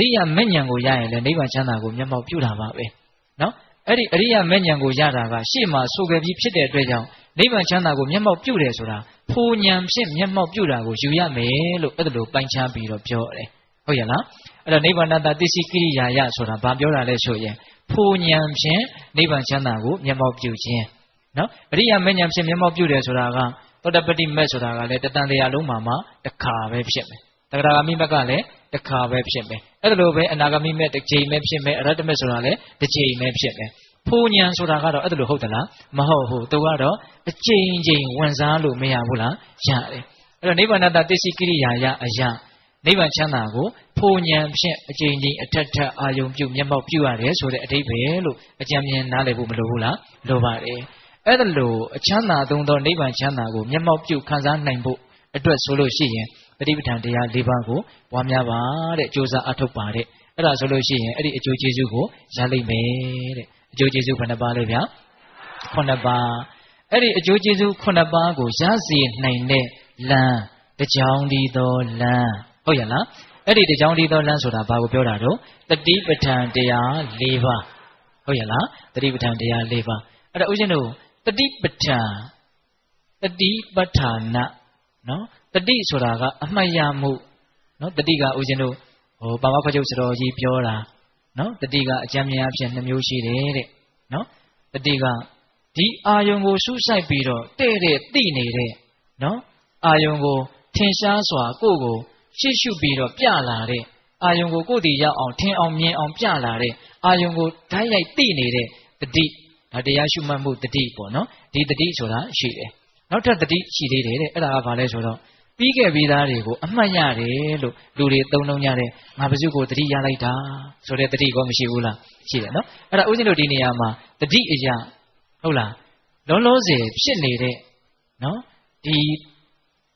ကာယဝေဒနာစိတ်ဓာတ်ဓမ္မဆိုတဲ့ ဒီခန္ဓာဒီဟူသောဒီအာယုံဒီဟူသောနော်ဒီအာယုံကိုစွဲစွဲမြဲမြဲအမှတ်ရနေတဲ့တတိကိုဆိုလိုတယ်လို့နားလည်ရနော်ဘုရင်တို့တတိကိုလည်းပဲအဲ့လိုပိုင်းခြားပြီးတော့နားလည်ဖို့လိုတယ်နော်အဲ့ဒီတတိနော်ပဋ္ဌာနာဆိုတာကကပ်ပြီးတော့တီးနေတာနော်ဒီတတိရဲ့တတိတီယာအာယုံ၄မျိုးပေါ့ပြီးရင်အဲ့ဒါတွေကိုဦးဇင်းတို့ပြောမှာပါဟုတ်လားအဲ့ဒီဟာပေါ်မှာဒီတတိလေးကကပ်ပြီးတော့တီးနေတာစွဲမြဲမှုကပ်ပြီးတော့တီးနေတယ်သက်ဝင်ပြီးတော့စွဲမြဲနေတယ်နော်အမှတ်ရမှုရဲ့ကပ်ပြီးတော့တီးနေတဲ့သဘောတတိပဋ္ဌာနာနော်အရာစကားနဲ့ဦးဇင်းတို့အလွယ်နားလည်အောင်ပြောရရင်တော့မိမိရဲ့ခန္ဓာကိုယ်ပေါ်မှာနော်အမှတ်ရနေတယ်ဖြစ်နေတာလေးကိုသိနေတယ်ဟုတ်ရဲ့လားအမှတ်ရနေတယ်အာယုံကိုသိနေတယ်ဂယုစိုက်နေတယ်အာယုံစိုက်နေတယ်ပေါ့ဟုတ်လားအဲ့ဒါလိုပြောလို့မရဘူးလားရတယ်အဲ့ဒါတတိပဋ္ဌာနာဆိုတာအဲ့ဒါနော်အဲ့ဒီတတိပဋ္ဌာနာတတိပြုတ်ရဲ့အာယုံက၄မျိုးရှိတဲ့အတွက်ကြောင့်တတိပဋ္ဌာန်တရားဟာ၄မျိုးဖြစ်သွားတယ်ပေါ့ဟုတ်ရဲ့လားတတိပဋ္ဌာန်တရား၄မျိုးအဲ့ဒါကိုမြတ်စွာဘုရားကနော်ဥဒေသအကျဉ်းအားဖြင့်အရင်ဟောတယ်နော်ဒီအကျိုးကျေးဇူးကိုရလိမ့်မယ်လို့ပြောပြီးတဲ့နောက်မှာအဲ့ဒီတတိပဋ္ဌာန်တရား၄ပါးဆိုတာဘာတွေလဲဆိုပြီးတော့အကျဉ်းချုပ်အားဖြင့်ဆက်ပြီးတော့ဟောတယ်ဟုတ်လားဒီကနေ့ညအဲ့ဒီအကျဉ်းချုပ်ကလေးကိုပြောပြီးရင်အဆုံးသတ်မှာနော်နောက်ညတွေကြာမှာအဲ့ဒီ၄ပါးကိုတပါးတညဦးဇင်းတို့ပြောမှာပေါ့ဟုတ်ရဲ့လားအဲ့တော့ဒီကနေ့တော့ဦးဇင်းတို့အဲ့ဒီအကျဉ်းချုပ်ကိုနော်မှတ်ရမယ်ဟုတ်လားပထမကာယ ानु ပတနာကိုဘယ်လိုဟောလဲဆိုတော့ကာယေကာယ ानु ပတိဝိဟရတိအာတာပိသမ္ပဇာနောတတိမာဝိနေယလောကေဘိဇာဒေါမနတံနော်အဓိပ္ပာယ်ကဘာလဲဆိုတော့ဒီယုတ်ကာယကိုယုတ်ကာယမျှပဲလို့တတိယဝရိယရဲ့ပညာဉာဏ်ရဲ့ဥရှိပြီးတော့အမှန်တိုင်းတိနေအောင်ကြိုးစားပြီးတော့မတိလျင်မရှုမှတ်လျင်ဖြစ်နိုင်တဲ့အဘိဇာနဲ့ဒေါမနတဝါလောဘနဲ့ဒေါသကိုပယ်ခွာပြီးတော့ချမ်းချမ်းသာသာနေရမယ်လို့ဟောတာဟုတ်ရဲ့လားဒါဦးဇင်းတို့အရက်စကားနဲ့အဖြောင်းအတိတ်ပဲပြောလိုက်တာပေါ့နော်ကာယေကာယ ानु ပတိဝိဟရတိအာတာပိသမ္ပဇာနောတတိမာနော်လိုအပ်တဲ့အရင်အနည်းက၃မျိုးပေါ့ဒါကြမှာတို့ဦးဇင်းတို့စိုက်ထုတ်ရမယ့်အရင်အနည်းက၃မျိုးအာတာပိဆိုတာကကိလေသာတွေကိုပူလောင်စေနိုင်လောက်အောင်စွမ်းတဲ့ထက်သန်တဲ့ကြိုးစားမယ်ဆိုတဲ့လုံလဝရိယအာတာပဆိုနော်ကိလေသာကိုပူပန်စေလောက်အောင်ထက်သန်တဲ့လုံလဝရိယပြင်းထန်တဲ့ဝရိယရှိရမယ်နော်အာတာပိတဲ့ပြီးတော့ဗါလေတမ္ပဇာနောတဲ့တမ္ပဇာနောဆိုတာကအပြားအဖြင့်သိတယ်ပိုင်းခြားပြီးတော့သိနိုင်တဲ့ဉာဏ်ပညာဟုတ်လားပြီးတော့မှတတိမာတတိတဲ့ဘယ်နှလုံးလဲ၃လုံးဝရိယရဲ့ပညာရဲ့တတိရဲ့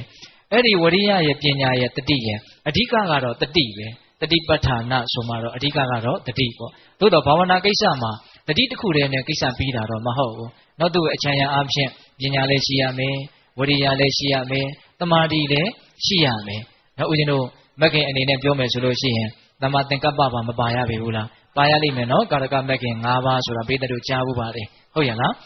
တတိကတော့သူကဗราဏကြလို့သူ့ကိုခေါင်းတင်ပြီးတော့ဟောတာပေါ့ဟုတ်ရဲ့လားအဲ့တော့ဦးဇင်းတို့ကာယ ानु ပတနာတတိပဋ္ဌာန်ဆိုတာကဒီယုတ်ကာယကိုယုတ်ကာယမျှပဲလို့အမှန်အတိုင်းတတိဥစည်းပြီးတော့တိနေအောင်ကြိုးစားရမှာဟုတ်လားတက္ကရာမတို့ဦးဇင်းတို့တွေကယုတ်ကာယကိုယုတ်ကာယမျှပဲလို့တကယ်တမ်းကမသိဘူးယုတ်ကာယကိုပဲယောက်ျားလို့ထင်တယ်မိန်းမလို့ထင်တယ်ငါလို့ထင်တယ်သူလို့ထင်တယ်လှတယ်လို့မထင်နဲ့အိုတယ်လို့ထင်တယ်ကဲယုတ်ကာယကိုယုတ်ကာယမျှလို့တကယ်တမ်းကသိသလားမသိဘူးကိုထင်ကြတယ်လို့ထင်တာတွေမရှိဘူးလားရှိတယ်ဒါကြောင့်ဒီယုတ်ကာယရဲ့သဘောအမှန်ကိုအမှန်တိုင်းသိအောင်ကြိုးစားရမယ်လို့ပြောတာကာယ ानु ပတနာတတိပဋ္ဌာန်ဆိုတာကဟုတ်ရဲ့လားတကယ်တမ်းယုတ်ကာယရဲ့သဘောအမှန်ကဘာလဲဆိုတော့အနိစ္စဒုက္ခအနတ္တအတုပဆိုပြီးတော့၄မျိုးပြောတယ်ယုတ်ကာယဟာမမြဲတဲ့သဘောရှိတယ်ဆင်းရဲတဲ့သဘောရှိတယ်အဆိုးမရတဲ့သဘောရှိတယ်မတင့်တယ်တဲ့သဘောရှိတယ်ပေါ့ဟုတ်လားအဲ့ဒါလို့မမြဲသောဆင်းရဲသောအဆိုးမရသောမတင့်တယ်သောယုတ်ကာယကိုမမြဲသောဆင်းရဲသောအဆိုးမရသောယုတ်ကာယမျှမတင့်တယ်သောယုတ်ကာယမျှလို့သိပြီးတော့နေမယ်ဆိုလို့ရှိရင်မသိလို့ရှိရင်ဖြစ်နိုင်တဲ့မရှုမှတ်ရင်ဖြစ်နိုင်တဲ့လောဘနဲ့ဒေါသကိုအဲ့ဒီအချိန်မှာပယ်ခွာပြီးတော့နေနိုင်တယ်တဲ့ဆိုလိုတာကယုတ်ကာယကိုယုတ်ကာယပဲလို့သိနေလို့ရှိရင်သိနေတဲ့အချိန်မှာလောဘဒေါသမရှိဘူးပေါ့နောက်စာကတော့အဘိဇ္ဇာဒေါမနတံလို့သုံးတယ်နော်အဘိဇ္ဇာဆိုတာတရားကိုကောက်ရင်လောဘပါပဲဒေါမနတကဒေါသပါပဲနော်အဘိဇ္ဇာနဲ့ဒေါမနတကိုဝိနည်းယပယ်ဖြောက်ပြီးတော့ဝိဟရိယနေရဤလို့မြတ်စွာဘုရားကဒါအချင်းယုတ်ခေါ်တာပါနော်အဲ့ဒါဦးဇင်းတို့မနေ့ပြန်ကြတော့အဲ့ဒီယုတ်ကာယကိုယုတ်ကာယမျှပဲလို့ရှုတဲ့အပိုင်းမှာမြတ်စွာဘုရားကအကျေဟောလိုက်မယ်နော်14မျိုးတောင်ဟောမှာအဲ့ဒါဦးဇင်းကစုံအောင်အကွက်စိအောင်တောင်ပြောနိုင်မှမလားလို့တောင်စိုးရိမ်နေတယ်ဟုတ်လား နော်တဏှာကြီးကြော်ကြော်လေးနဲ့ဒါပေမဲ့ပိဿပေါင်းသူတော်ကောင်းတို့လေးနဲ့တဲ့တရားတွေမှာဘဟုတုတ္တဆိုတာတန်ဖိုးထားပြီးတော့နော်ဒီတရားတွေကလေးနဲ့တဲ့တရားတွေလေးနဲ့တဲ့အသိဉာဏ်ကိုတစ်ချိန်ချိန်မှာဖြစ်စေနိုင်နေမေအ ਨੇ ဆုံးအဖ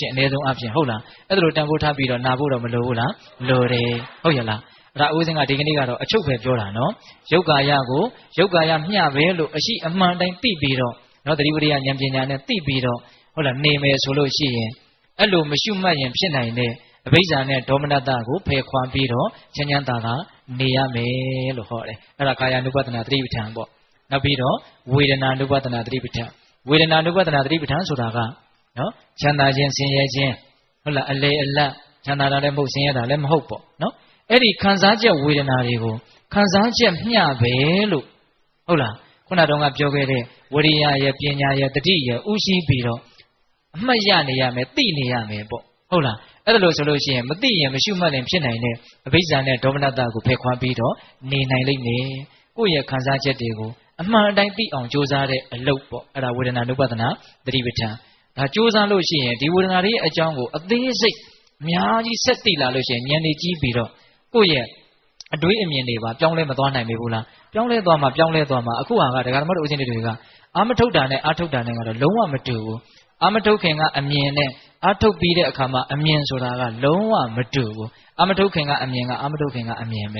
ဲပြီးရင်အဲ့ဒါကိုယ်တိုင်ကိုဘာဖြစ်သွားမှာတော့ပြောင်းလဲသွားနိုင်တယ်ဘာကြောင့်ပြောင်းလဲသွားမှာတော့ဆိုတော့အာထုတ်လိုက်လို့ကိုပြောင်းလဲသွားမှာရိုးလေးနော်ဒါကြောင့်ကိုယ်ဝေဒနာတွေကိုအမှန်တိုင်းသိအောင်ကြိုးစားတဲ့နေအဲ့ဒါပါလေဝေဒနာနုပဒနာသတိပဋ္ဌာန်နောက်ပြီးတော့စိတ်ဓာနုပဒနာသတိပဋ္ဌာန်တဲ့စိတ်တွေရဲ့သဘောကိုအမှန်တိုင်းသိအောင်ကြိုးစားဒါကအစင်းနေတယ်ဒါကအစင်းမြင့်နေဒါကတော့မက်မောတဲ့ရာဂနဲ့တကွဖြစ်တဲ့စိတ်ဟုတ်လားဒါကတော့မက်မောမှုကင်းတဲ့စိတ်အစရှိသဖြင့်မိမိရဲ့စိတ်ကိုအမှန်အတိုင်းသိအောင်ကြိုးစားတာပေါ့ဟုတ်လားအဲ့ဒါလို့စိတ်ကိုအမှန်တိုင်းသိအောင်ကြိုးစားလို့ရှိရင်လည်းပဲမသိအောင်နေတဲ့အခါမျိုးမှာရှုမှတ်မှုကင်းပြီးတော့နေတဲ့အခါမျိုးမှာဖြစ်နိုင်တဲ့လောဘနဲ့ဒေါသကိုဖယ်ခွာပြီးတော့နေနိုင်တယ်တဲ့ဒါစိတ်ဓာနုပဒနာသတိပဋ္ဌာန်ပေါ့ဟုတ်ရလားပြီးတော့ဦးဇင်းတို့ဓမ္မာနုပဒနာသတိပဋ္ဌာန်ဓမ္မာနုပဒနာသတိပဋ္ဌာန်ဆိုတာကတဘာဝတရားတွေသူကတော့ဦးဇင်းတို့သတိပဋ္ဌာန်တရား၄ပါးထဲမှာအခြေပြန့်ဆုံးပဲနော်ကာယ ानु ပဒနာသတိပဋ္ဌာန်နဲ့တောင်သူကပြောမယ်ဆိုရင်ပို့ပြီးတော့ကျေပြတ်တယ်နောက်ခန္ဓာတွေပါမယ်ဒီဝဒနာတရားတွေအကြောင်းပါမယ်ဘုဇင်အကြောင်းတွေပါမယ်အာယတနာတွေအကြောင်းပါမယ်သစ္စာအကြောင်းတွေပါမယ်အများကြီးပဲဓမ္မ ानु ပဒနာသတိပဋ္ဌာန်ရဲ့အကြောင်းကဟုတ်ရလားဒါကြောင့်ပေသက်ပေါင်းသူတော်ကောင်းတို့ကိုယ်ခန္ဓာမှာဖြစ်နေတဲ့ဒီသဘာဝတရားတွေကိုအမှန်တိုင်းသိအောင်ကြိုးစားပြီးတော့နေရင်မသိလျင်ဖြစ်နိုင်တဲ့အဘိဇ္ဇာနဲ့ဒေါမနတကိုဖယ်ခွာပြီးတော့လောကကြီးမှာချမ်းချမ်းသာသာနေရမယ်ဆိုပြီးတော့မြတ်စွာဘုရားဟောတာဓမ္မာနုပဒနာသတိပဋ္ဌာန်တဲ့သတိပဋ္ဌာန်ဘယ်နှပါလဲဗျာ၄ပါးနော်ကိုယ်ကာယကိုသိမယ်ဝေဒနာတွေကိုသိမယ်စိတ်တွေကိုသိမယ်ဓမ္မသဘောတရားတွေကိုသိအောင်ကြိုးစားမယ်ဟုတ်လားအဲ့ဒါလိုပေသက်ပေါင်းသူတော်ကောင်းတို့ကိုယ်ခန္ဓာကိုယ်ဘဝရဲ့အကြောင်းတွေကိုအမှန်တိုင်းသိနေအောင်ကြိုးစားမယ်ဆိုလို့ရှိရင်ယခုနကပြောခဲ့တဲ့အကျိုးကျေးဇူးဘယ်နှပါလဲဗျာ9ပါးရမယ်ဟုတ်ရလားအဲ့ဒါဦးဇင်းတို့ကျမ်းဂန်တွေထဲမှာမြတ်စွာဘုရားကအဲ့ဒီအကျိုးကျေးဇူး9ပါးကိုဘာကြောင့်အရင်စပြီးတော့ကြည်ညာမောင်းခတ်ရတယ်လဲဆိုတာလေးကိုဥပမာလေးနဲ့ပြောသေးတယ်ဆိုကြပါစို့တဲ့ကပလာအထည်ရောင်းတဲ့လူကငါကပလာရောင်းတယ်ငါရဲ့ကပလာဝယ်ကြလို့ပြောရင်လူတွေကသိစိတ်ဝင်စားဘူးတဲ့ကပလာဆိုတာကအမျိုးမျိုးရှိတယ်ဆပင်နဲ့ရက်ထားတာလည်းရှိတယ်ခြိချမ်းနဲ့ရက်ထားတာလည်းရှိတယ်ဟုတ်လားအယုတ်အလတ်အမျိုးမျိုးရှိတာအဲ့ဒါကပလာရောင်းတဲ့လူကဟေးဂန္ဓာရာတိုင်းကလာတဲ့ကပလာနော်အသားရောင်လေးကလည်းပဲနုညံ့ဣဆက်ပြီးတော့အယောင်ကလည်းရက်တောက်ပြီးတော့တကယ့်ကိုကန်ရက်เสียထိရက်เสียမရှိဘူးအလွန်ကောင်းတဲ့ကပလာလို့ကြေညာလိုက်မယ်ဆိုရင်တော့ဝယ်ခြင်းစိတ်လည်းပေါက်သွားမယ်မဝယ်နိုင်အောင်တောင်မှကြည်ခြင်းစိတ်ဟုတ်လားဆိုတာလေးတော့ဖြစ်မလာဘူးလားဖြစ်လာတယ်နော်အဲ့ဒါလိုပဲမြတ်စွာဘုရားကကိုတော်မြတ်ရဲ့တတိပဋ္ဌာန်တရားကိုမဟောကြားသေးခင်မှာဘာကိုအရင်ပြောလဲရရှိမဲ့အကျိုးကျေးဇူးကိုအရင်ပြောတယ်ဟုတ်လားအဲ့ဒါလိုအကျိုးကျေးဇူးကိုပြောလိုက်ရင်ဒီအကျိုးကျေးဇူးတွေငါရမှဖြစ်မယ်နော်ပေသက်ပေါင်းသူတော်ကောင်းတို့အကျိုးကျေးဇူး9ပါးပြန်မပြောတော့ဘူးနော်အဲ့ဒီအကျိုးကျေးဇူး9ပါးရမှဖြစ်မှာနော်တကယ်တမ်းကဟုတ်ရဲ့လားအဲ့ဒီအကျိုးကျေးဇူး9ပါးကိုရကျင်တယ်ဆိုလို့ရှိရင်ငါဒီအလုပ်ကိုလုပ်ရလိမ့်မယ်အ ਨੇ ဆုံးတော့စိတ်ဝင်စားမှုဆိုတာဖြစ်မလာဘူးလားဖြစ်လာတယ်ကပလာကိုဝယ်နိုင်တဲ့လူရှိမယ်မဝယ်နိုင်မလို့သွားပြီးတော့ငေးပြီးတော့ကြည့်တဲ့အဆင့်တော့မရောက်ဘူးလားရောက်တယ်ဒါလူတိုင်းတော့မဝယ်နိုင်ဘူးနော်ဒီကပလာကိုဟုတ်လားဘာကိုပြောတာလဲဦးဇင်းခုပြောနေတာ ဒီတတိပဋ္ဌာန်တရားကိုလူတိုင်းတော့လည်းအာမထုတ်နိုင်ဘူးပေါ့ဟုတ်ရဲ့လားဒါကလည်းပဲကိုယ့်ရဲ့ပါရမီပေါ်မှာမူတည်သေးတာကိုဟုတ်လားသို့တော့အာမထုတ်နိုင်အောင်တောင်မှအ ਨੇ ဆုံးတော့တရားရဲ့အစွမ်းကဒီလိုတယ်လို့စိတ်ဝင်စားမှုလေးလောက်ဖြစ်တယ်ဆိုရင်ကိုပဲဒါမြတ်သောကုသိုလ်ကောင်းမှုလို့တော့မဆိုနိုင်ဘူးလာ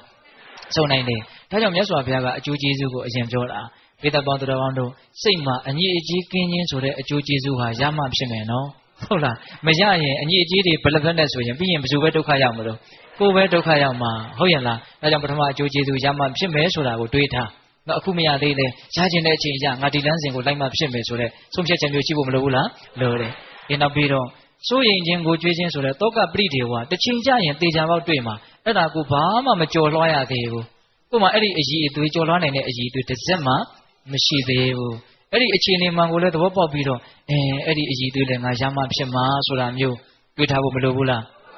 ဒီအဲ့ဒါလိုပဲကိုယ်ဆင်းရဲခြင်းဒုက္ခစိတ်ဆင်းရဲခြင်းဒေါမနတဘယ်သူမှမကင်းကျင်ဘူးလို့တော့ရှိမယ်မထင်ပါဘူးဗျာနော်စိတ်မနှံ့တဲ့လူလောက်ပဲရှိမယ်ထင်ပါတယ်ဟုတ်လားနော်တာမန်စိတ်ရှိတဲ့လူဆိုရင်ဒုက္ခဒေါမနတကတော့ဘယ်သူမှရကျင်ပဲမဟုတ်ပါဘူးဟုတ်ရဲ့လားသို့တော့မရကျင်နေုံမျှနဲ့တော့မရဘဲနေမှာတော့မဟုတ်ဘူးဗျဟုတ်ရဲ့လားမရအောင်လှုပ်ထားမှအဲ့ဒါတွေကမရမှာဟုတ်ရဲ့လားဒါကြောင့်ဒုက္ခဒေါမနတ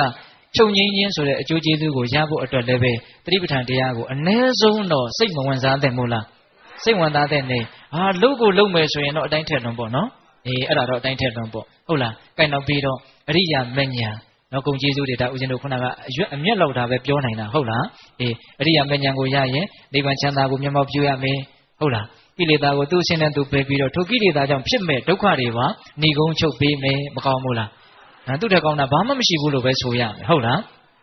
နောက်ဆုံးဖို့ဉဏ်ဖြင့်နိဗ္ဗာန်ချမ်းသာကိုမျက်မှောက်ပြုပြီးတော့မသေးခင်မှာကိုပဲငြိမ်းငြိမ်းချမ်းချမ်းနိဗ္ဗာန်ချမ်းသာကိုမျက်မှောက်ပြုပြီးတော့နေနိုင်တဲ့အရိယာသူတော်ကောင်းကြီးတို့ရဲ့အဖြစ်မျိုးဟာမျက်နှိုးစရာမကောင်းဘူးလားကောင်းတယ်ဟုတ်လားအဲ့ဒီလိုအခြေအနေမျိုးကိုရဖို့အတွက်အဲ့ဒီလိုအခြေအနေမျိုးကိုဖြစ်စေနိုင်တဲ့တကြောင်ဒီသောလမ်းဟာပါလေတတိပဋ္ဌာန်တရား၄ပါးပါကာယဝေဒနာစိတ်ဓမ္မဆိုတဲ့ဒီအာယုံ၄မျိုးကိုတတိကအာယုံပြုမယ်တိနေအောင်ကြိုးစားမယ်အာယုံက၄မျိုးကွဲသွားလို့တတိပဋ္ဌာန်က၄မျိုးဖြစ်သွားတာပါအဓိကကတော့ထင်ရှားဖြစ်ပေါ်စေအာယုံကိုတိလိုက်အောင်ကြိုးစားတာဟာအဓိကအကျဆုံးပါပဲကာယပဲဖြစ်ဖြစ်ဝေဒနာပဲဖြစ်ဖြစ်စိတ်ပဲဖြစ်ဖြစ်ဓမ္မပဲဖြစ်ဖြစ်ဘာကိုပဲမိဘာကိုပဲထိဖြစ်စဲမှာထင်ရှားတဲ့ပေါ်လာတဲ့အာယုံကိုသိအောင်ကြိုးစားလိုက်ဖို့ရာကလိုရင်းမှာအဓိကဟုတ်ရလားအဲ့ဒါလို့သိလိုက်တယ်ဆိုလို့ရှိရင်ကာယ ानु ပဒနာပဲဖြစ်ဖြစ်ဝေဒနာ ानु ပဒနာပဲဖြစ်ဖြစ်နာမည်တွေကအရေးမကြီးပါဘူးဟုတ်ရလားဘယ်ဟာကိုပဲသိလိုက်တယ်ဆိုရင်မကောင်းဘူးလားကောင်းတယ်သိလိုက်တယ်ဆိုရင်မသိရင်တော့လောဘနဲ့ဒေါသကတော့ကြည်တာနဲ့သေးတာပဲကွာမယ်ဖြစ်မှာဗျဖြစ်လာလို့ရှိရင်သူ့ကြောင့်ဖြစ်တဲ့ဒုက္ခတွေကလည်းဆက်ပြီးတော့မလာဘူးလားလာမယ်ဒါကြောင့်သိရင်ဗါလေအကျိုးကျေးဇူးကမသိရင်ဖြစ်နိုင်တဲ့လောဘဒေါသကိုဖယ်ရှားခြင်းဆိုတဲ့အကျိုးကျေးဇူးကိုလက်တွေ့မရဘူးလားရတယ်ဒါကြောင့်ဘေးသက်ပေါင်းသူတော်ကောင်းတို့ဒီကနေ့သတိပဋ္ဌာန်တရား၄ပါးရဲ့ဂုဏ်ကျေးဇူးနော်တကြောင်ဒီတော့လမ်းဟုတ်ရလားအဲ့ဒီတကြောင်ဒီတော့လမ်းဆိုတာကိုမနှက်ပြန်ကြတော့ကာယ ानु ပဒနာသတိပဋ္ဌာန်နောက်နေ့ဝေဒနာ ानु ပဒနာသတိပဋ္ဌာန်နောက်နေ့စိတ်ဓာ ानु ပဒနာသတိပဋ္ဌာန်နောက်နေ့ဓမ္မာ ानु ပဒနာသတိပဋ္ဌာန်ဆိုပြီးတော့ဒါဦးဇင်းတို့နော်ဆက်ပြီးတော့9ညပြည့်အောင်ဟောပါမယ်ဟုတ်ရလားအဲ့တော့ဦးဇင်းတို့ဒီကနေ့တော့သတိပဋ္ဌာန်တရားရဲ့ဂုဏ်ကျေးဇူးများကိုမိသားပေါင်းသူတော်ကောင်းတို့နားလည်ပြီးတော့အဲ့ဒီဂုဏ်ကျေးဇူးတွေမိမိတို့တန်တန်မှာရရှိအောင်သတိပဋ္ဌာန်တရားကိုတို့ပွားများမယ်ဆိုတဲ့စိတ်ကူးနဲ့သတိပဋ္ဌာန်တရားကိုပွားများနိုင်တဲ့သူတော်ကောင်းတွေဖြစ်ကြပါစေလို့ဦးဇင်းတို့ဆန္ဒပြုပြီးတော့မေတ္တာပို့ပြီးအဆုံးသတ်ကြရအောင်နော်ဘဝတုတဗ္ဗမင်္ဂလရက္ခန္တုတဗ္ဗဒေဝတာတဗ္ဗဗုဒ္ဓ ानु ဘဝိနာတရာဒုက္ခိဝန္တုတေဘဝတုတဗ္ဗမင်္ဂလရက္ခန္တုတဗ္ဗဒေဝတာတဗ္ဗဓမ္မ ानु ဘဝိနာတရာဒုက္ခိဝန္တုတေဘဝတုတဗ္ဗမင်္ဂလရက္ခန္တုတဗ္ဗဒေဝတာတဗ္ဗသံဃာ ानु ဘဝိနာတရာဒုက္ခိဝန္တုတေဒေတုမင်္ဂသင်တရားနာပိသပေါင်းသူတော်ကောင်းတို့သာသာအလုံးသောတတ္တဝါအနန္တတို့အားသဗ္ဗမင်္ဂလံလောကိလောကုတ္တရာကောင်းဆိုသည်မြတ်မင်္ဂလာဝဝတိဘဝတို့ကောင်းစွာမသိဖြစ်တော်မူကြပါစေတည်းသဗ္ဗဒေဝတာမိမိတို့ခန္ဓာကိုယ်မှာစောင့်ကြနေကြကုန်သောနတ်မိမိတို့အိမ်မှာစောင့်ကြနေကြကုန်သောနတ်မိမိတို့သာသနာမိမိတို့ကဘာမှာစောင့်ကြနေကြကုန်သောနတ်မြတ်နာကောင်းနာပေါင်းတို့ကလည်းပဲရက္ခန္တုကောင်းစွာမသိစောင့်ရှောက်တော်မူနိုင်ကြပါစေတည်းသဗ္ဗဗုဒ္ဓ ानु ဘဝေန ကင်္ဂဝါလူသေးစုမကပွင့်တော်မူကြတယ်ဆိုသောတာဘာဘုရားရှင်ကိုတော်မြတ်တို့ရဲ့တကူတည်သောအနုဘောတော်တို့ကြောင့်၎င်းဒါဘဓမ္မနုဘဝေနမဲလီရန်ဖိုလီရန်နိဗ္ဗာန်ပရိတိဟုဆိုသောစေတံတော်တရားတော်မြတ်တို့ရဲ့တကူတည်သောအနုဘောတော်တို့ကြောင့်၎င်းဒါဘသံဃာနုဘဝေနမေကထံလေးရောက်ပလက်တံလေးရောက်ဆိုသောရှေးရောက်တော်ရိယာတန်ခါရှင်မြတ်တို့နှင့်တကွာသီလဂုဏ်သမာဓိဂုဏ်ပညာဂုဏ်တို့နှင့်ပြည့်စုံတော်မူကြတဲ့သမုဒိတံခါအရှင်ကောင်းရှင်မြတ်ပေါင်းတို့ရဲ့တကုတည်းသောအနုဘောတော်တို့ကြောင့်၎င်းတရားနေရောညပါဘေကမဆိုင်ချိန်ရှိတိုင်းချိန်ရှိတိုင်းဒုက္ခိကိုစိတ်နှပြချမ်းမှချမ်းသာခြင်းရှိကြကုန်သည်ဘဝတို့ကောင်းစွာမသွေဖြစ်တော်မူကြပါစေတည်း